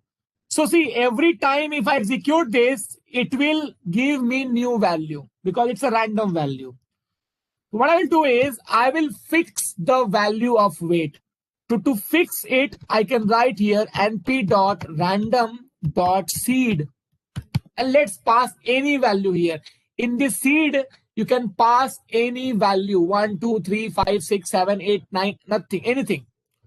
So now every time you will be getting the same values every time. See, if you are not comfortable with this value, change this value. Let's suppose I have taken 10. So for 10, I am getting this value. Yeah, seed is for fixing the weight. Yes. Now every time you can see the weights are not changing. It's same. Okay. So I have randomly assigned, initialized 3 random weights. This one. And further, we will change it to another value by applying the gradient descent optimization. Right now, this is my weight that I am going to use for my neural network. Okay. Am I clear, all of you? Now, let's multiply and sum inputs and weights. Now, just tell me, all of you, do you know the dot multiplication of matrix?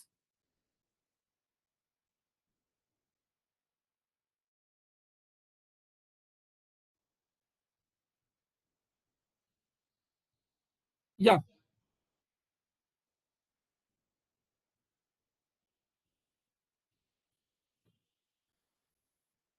Okay. Let's consider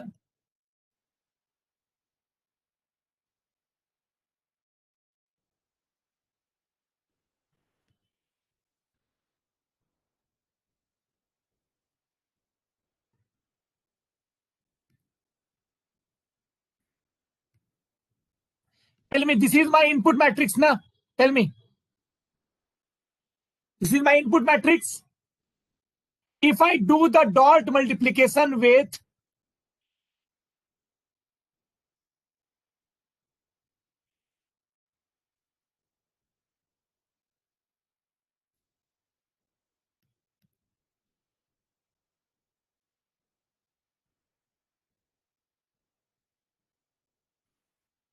can we say that we are doing this value? Sorry, this calculation. Tell me, for each data, what actually this will do?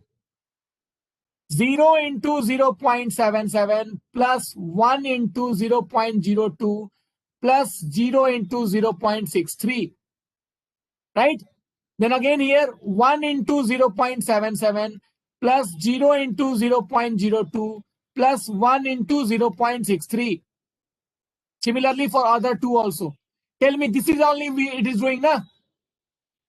Yeah. So if we do the dot multiplication of this and this, can we say that we will get this output for all the 4 samples? Tell me all of you.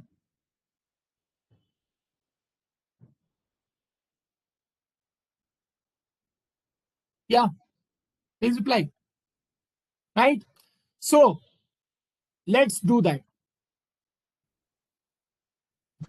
Sum is equal to NP dot product of inputs comma weights. So see, if I print the sum, sorry, x comma weights, you can see this is what we are getting here.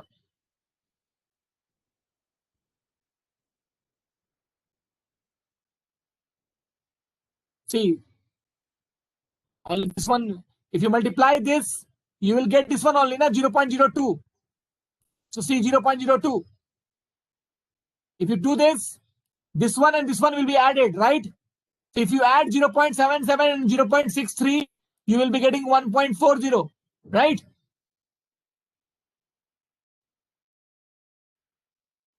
So we have done the multiplication of inputs to the corresponding weights. And plus, now what is this value 0.02? What is this?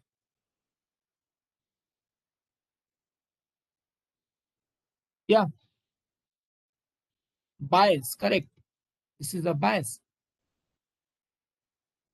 Now please all of it do it till here.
Hmm.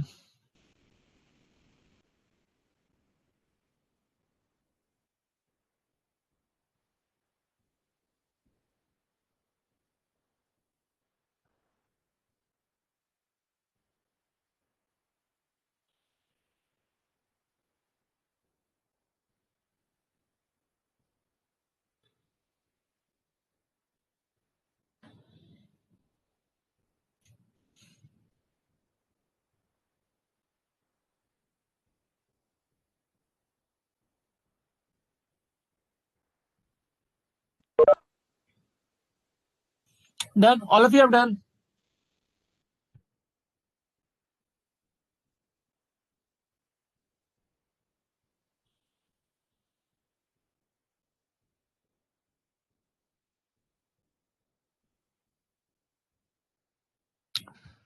Now tell me what we have to do now. What will be the next step?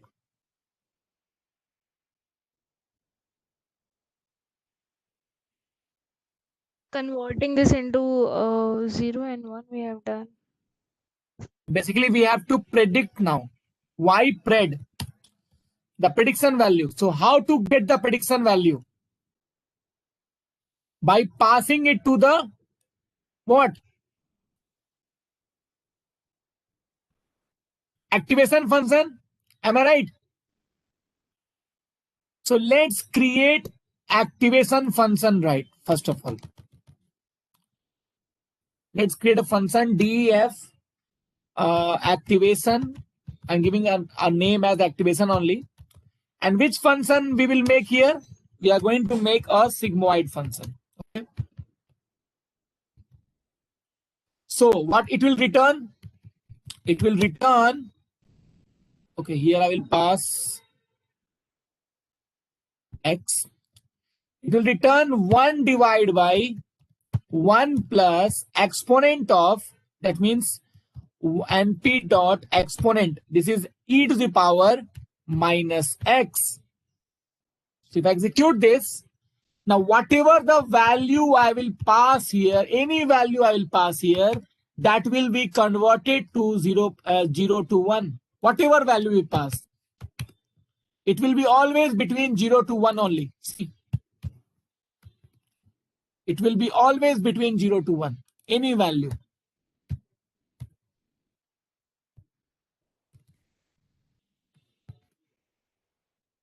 See, between 0 to 1 only, it will be always there. Okay.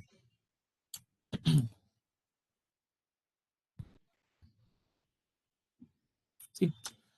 So now we will be getting our output. So let's take in a single line so that it will be good. Yes. And weights are same. Okay. So y pred is equal to activation of, what I will pass here, tell me. Activation of what?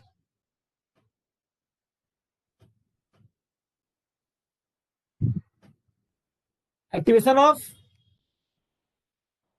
Sum. sum, correct.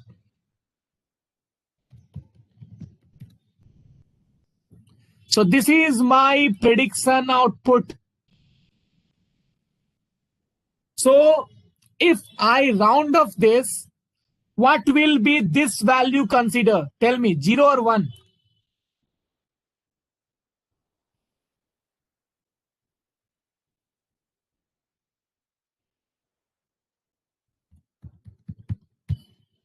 One. 1. So basically every values are considered as 1 only because all the values are greater than 0.5. So tell me, is it our correct output? The desired output is 0110. This is my desired output. But here what I received? 1111. So obviously first time you will get an error, obviously. So now we will apply the gradient descent optimization and back propagation to reduce this error.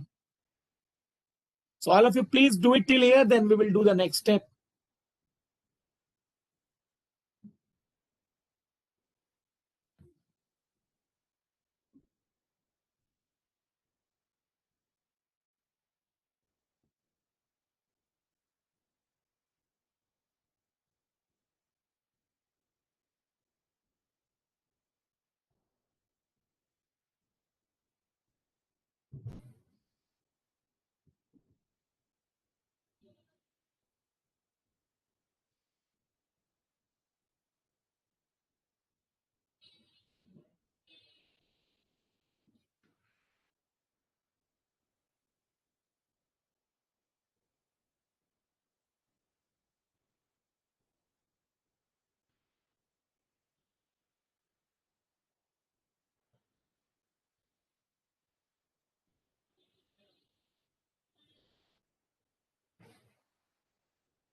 Done.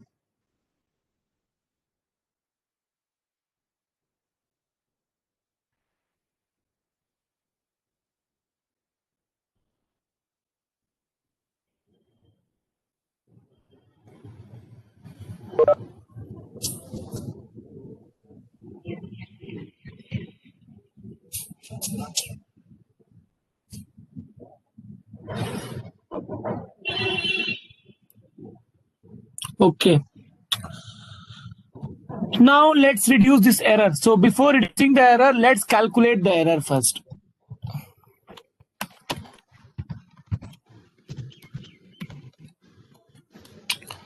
So error is equal to y minus y pred, actual minus predicted.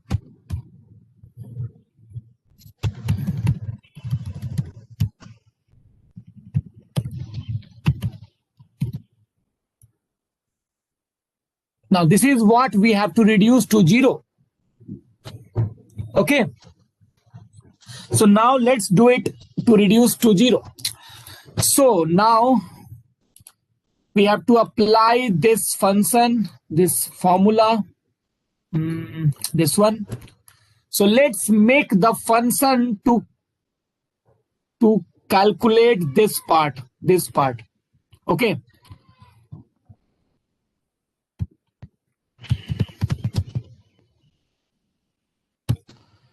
I am passing here x comma a. X is my dy by dx, that x, and a is your learning rate. Okay, a is your learning rate. So it will return what? It will return alpha into learning rate into, so a multiplied by derivative of the activation. What is that? Derivative of the activation function. So what is the derivative of sigmoid function? Anybody know? What is the derivative of sigmoid?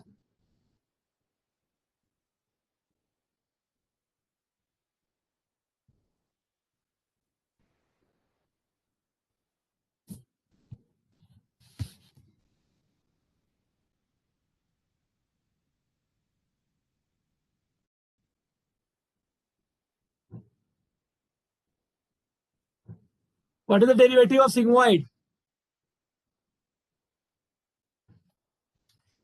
It is x multiplied by, let's check it outside the bracket only, 1 minus x. This is the derivative of sigmoid. X multiplied by 1 minus x.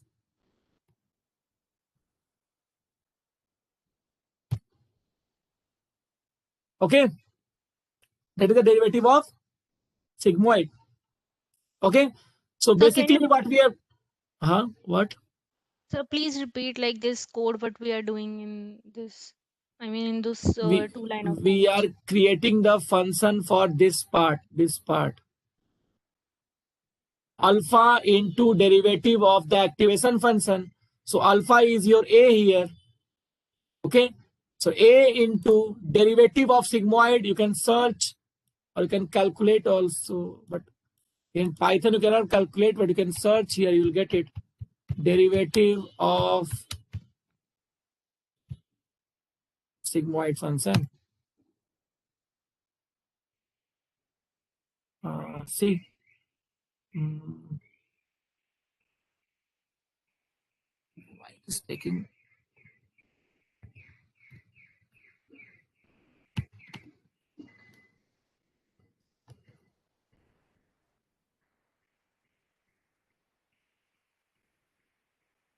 It is not showing like this. See, x into 1 minus x. See, that's the derivative of sigmoid. Okay, so that thing only we have taken here, derivative of sigmoid. So if I execute this, it's done. Now let's calculate the change in the weight that we have to apply. That means we are calculating this part of data. So I'll write here change in weight is equal to gradient of alpha. Now in place of alpha, so in place of x, you will pass y pred, and in place of alpha, you will pass error.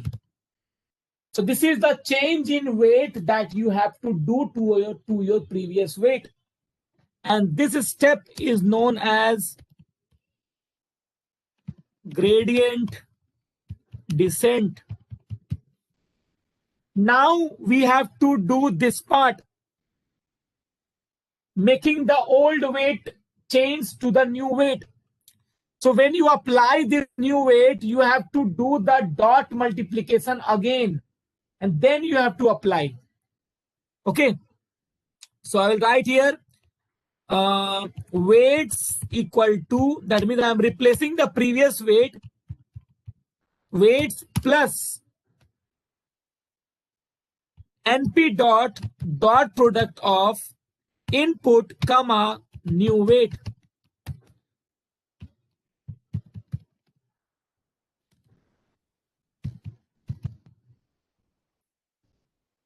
Now just see here, if I execute this code, you will get an error.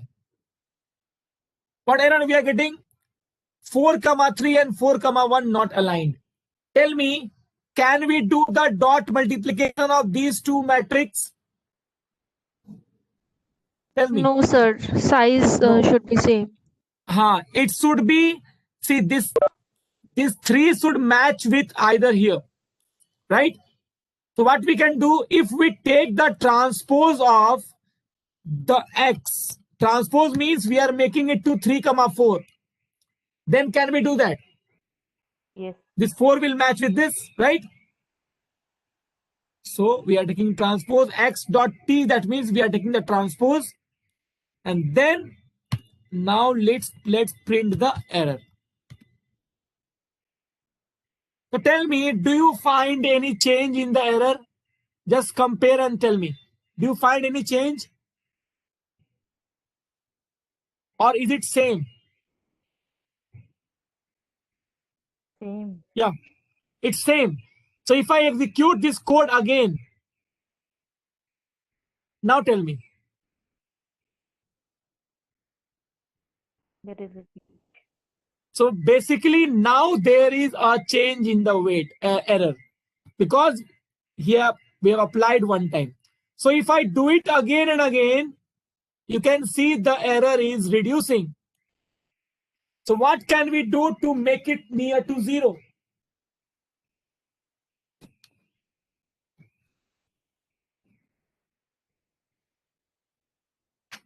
Yeah, apply it again and again. we can execute this complete code in a loop. Can we do that? Tell me. So let's execute everything in loop.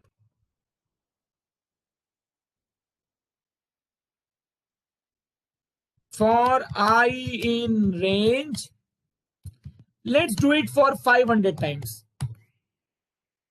500 times.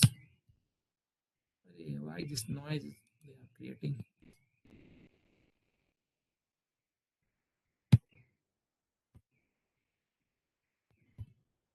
So if I execute the complete code for 500 times, and now if I print the weight, sorry, error, can you see? Is it not near to 0? Tell me. Yes, near to 0. And if I print my prediction output, now tell me, is my prediction correct now?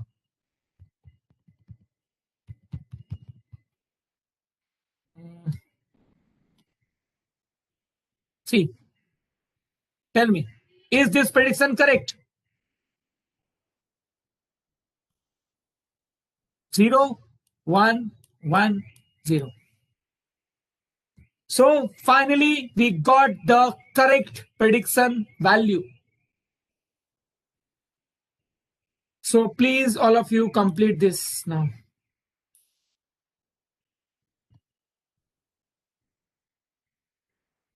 Just a minute. I'm coming.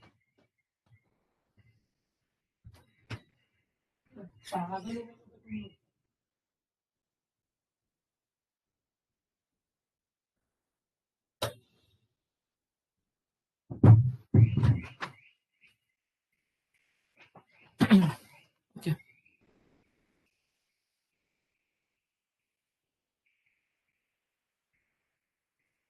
Some mad person is making this noise outside.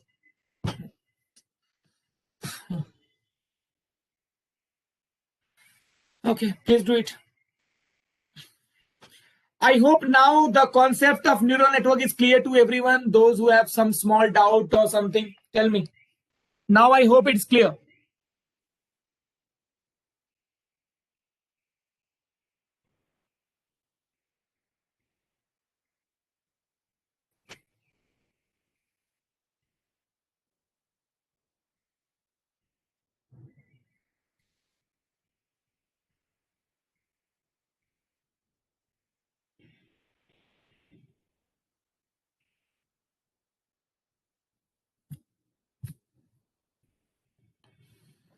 Yeah, thank you. Yeah, so irritating.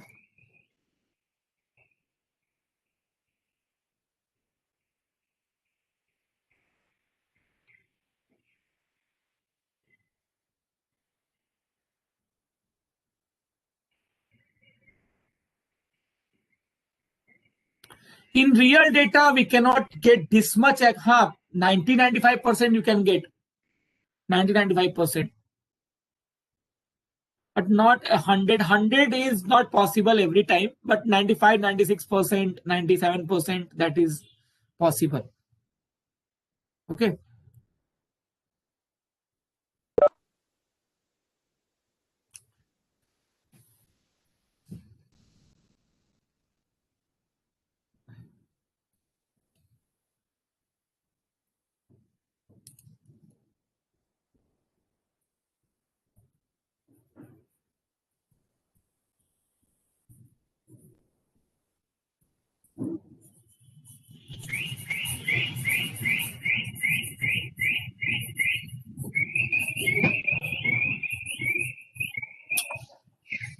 So no, Khan, like you can take less value also. See, more and more you train, more will be the accurate, the model will be accurate.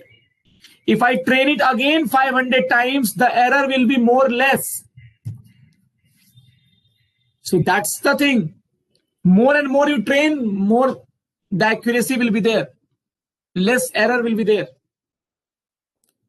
Okay.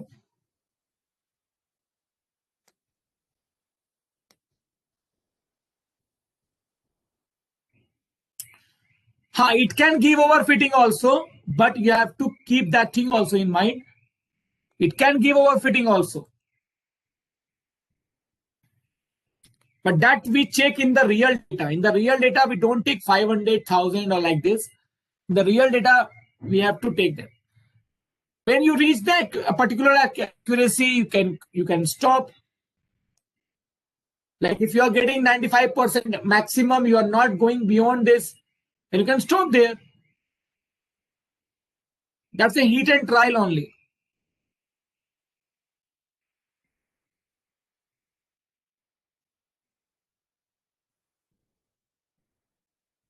Okay.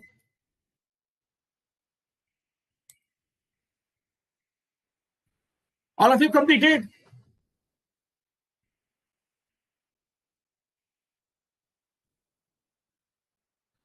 Now see, if you print the weights,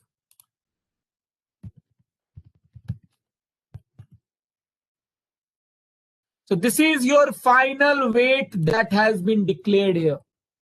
So now tell me which input is having the maximum weight, which input is given maximum weight.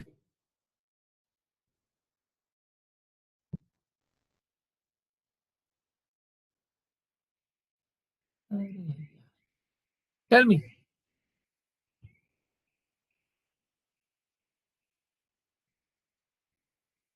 First one. Now, do you know what is the reason behind this? Why the first one is having maximum weight? If you see the sample,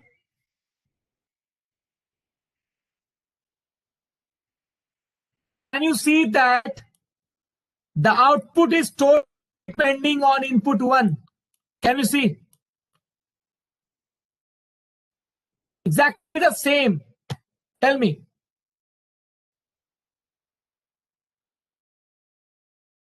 This is why input 1 is declared the maximum weight. See, if I change in sample, let's suppose if I am doing it according to input 2, let's suppose 1, 0, 0. Now this is according to the input 2. Now let me execute all the codes again.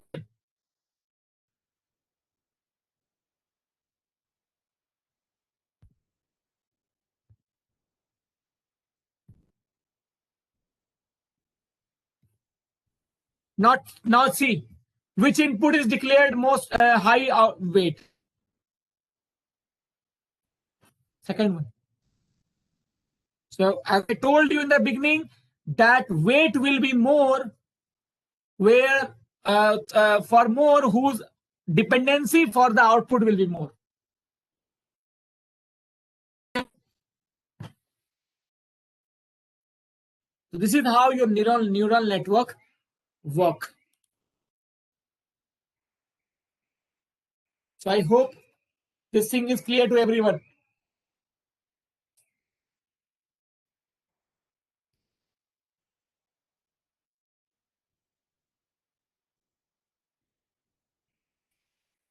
Now let me come to the PPT again. I will tell you some more thing in this. This thing already explained. Already explained this one also. Now let me tell you about some more activation function that you can use in your neural network that we generally use. Step function, sigmoid function, hyperbolic tangent function, rectified linear unit. These are some activation functions that we generally use in our neural network. Let's discuss one by one. Step function is that function whose output is either 0 or 1. For every negative values, the x will be 0. For every positive value, the output will be 1. So here you are getting either 0 or 1. So in the previous problem statement, we can use this also. Right? But sigmoid is more precise. That's why we have used sigmoids. So that we can get the exact error also in decimals. So this is a sigmoid function which will always give you the value between 0 to 1. Okay. So we generally use this in the case of binary problem statement where the output is containing two class 0, 1 or yes, no or true, false like this. Okay. Then we have a hyperbolic tangent function. You can use this function if you want your output in between the range -1 to 1. This will convert the range of the value between -1 to 1. In that case, you can use tangent function if you want to get the output between this range, -1 to 1. ReLU function we generally use in the hidden layer because it has good accuracy for that. So in generally ReLU activation function, the output is the maximum of 0 or x. That means it is never positive. It is always a positive output. Every negative output is considered as 0 and every positive output is considered as output only. Whatever the value of x, that will be the output. But if the x is negative, the output is 0. So this is your ReLU function, rectified linear unit. Okay. These are some activation functions that we generally use in our neural network for different kinds of problem statement. Cost function that is used to calculate the error. It calculates the difference between the cost actual and the predicted value. That means it calculates the error. Yeah, for negative it gives 0. Yes, yes. It converts the negative value to 0. So C is equal to summation of y minus a ka whole square divided by n. What is this formula for? Anybody can tell me the name for this formula?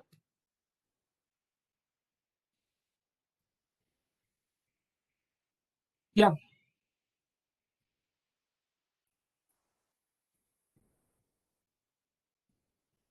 Mean square error. Can we say that? Mean square error. Squaring the error and then taking the mean of that. Right? So you can use this mean square error in the case of simple problem statement. But in case of complex problem statement, this mean square error will slow down the learning of neural network. So in that case, you never use this cost function. In that case, you have to use cross entropy for that. And the formula for cross entropy is this -1 divided by n into summation of I equal to 0 to n, y into log of a plus 1 minus y into log of 1 minus a, where y is your actual value and a is your predicted value. Okay.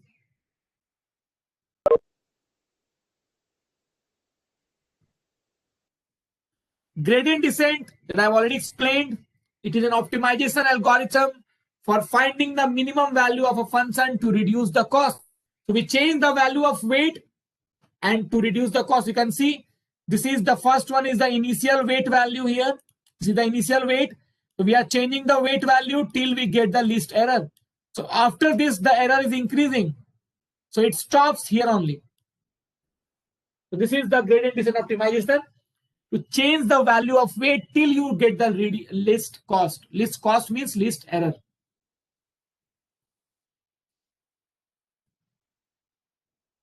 And back propagation, I already told you, simply a revision of weight. That means we change the value of weight using this cost back propagation. Feed forward network is that network only where we go in a sequence, input to output, output to like that. That's a sequence here. So weights are changed till we get the least cost function, least error. So this one about your back propagation. That's all. So that's all for the neural network, artificial neural network. So I hope the concept of neural network is properly clear to everyone. Yeah. Please tell me.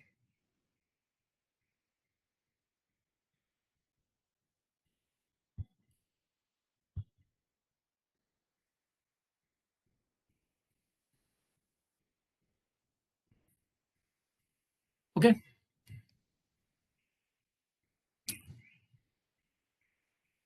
And Mr. Bipul, I think yesterday he has taken the class now. So he will be taking the convolution neural network part in your session. He will be explaining you that. Okay. And in the tomorrow session, we will be learning about the natural language processing, in which we will do the sentiment analysis of a review using the natural language processing. That will be the topic for tomorrow. And I hope you all know the timing for the tomorrow session is 10 o'clock. Because I have to leave for some place. So I will be starting at 10 o'clock. And that will be the last session for me tomorrow. Okay. So please be at 10 o'clock for tomorrow. Tomorrow I'll share my contact details. Remind me tomorrow, I'll share that details with me. In the group also, I am there. In the WhatsApp group, if you are there, I am there in the WhatsApp group. You can contact me there also. In the group, there is, I am there. That my number starts from 8470. In the last, it is 12. Sir, I have a question. Can I ask, like, in the last? Yeah. Tell me. Yeah. Tell me. That's Sir, over like, now. You can ask the group. yeah, Yes. sir, the work of like this gradient descent and back propagation is same. I mean, changing the value of weight till you get the minimum error. Then why we are using like both? Why not gradient descent is solving the purpose all alone? No. See. Gradient descent is calculating the weight. Suppose the initial weight is 2. Okay. And after changing the value of weight, it becomes 3. Okay. So the role of gradient descent is to get that plus 1. Okay. And to make it 3, the back propagation is doing. Clear? So gradient descent is just calculating the new weight. And back propagation is changing that previous weight to the new weight by adding or by subtracting the weight value. Clear? Sir, both seem same. Like you are saying gradient descent, it's calculating the new weight, and I'm No. like a bit confused. See. I'll tell you. This is the formula, right? This is the formula. So this part of formula is only called gradient descent. Only this part. Only this part is called gradient descent, not completely. And this complete part is called back propagation.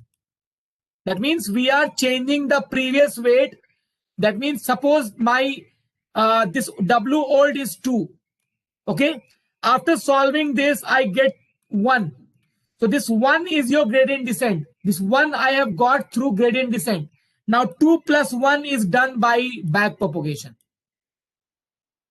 Got it? Okay, sir. Which means gradient descent is just calculating, just to calculate the new weight, and back propagation changing previous weight with the new weight. Yeah. Okay. Right. Okay. Okay, now all of you can ask any doubts or queries if you have related to the whatever I have discussed till now. You can ask your doubts and queries.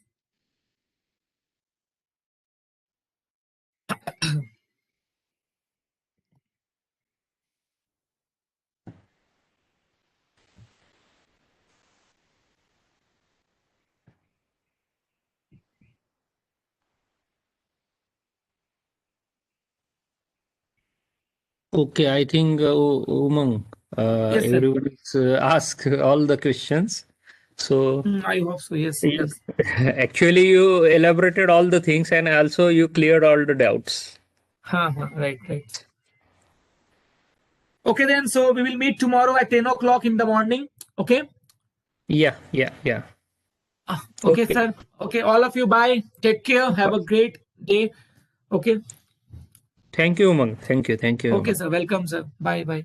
Thank you all the participants for patience listening. Okay. Next session we will start at 3 o'clock. Okay. Mr. Vipul will continue the session. So please join before 5 to 10 minutes. Okay. So now I am terminating this link.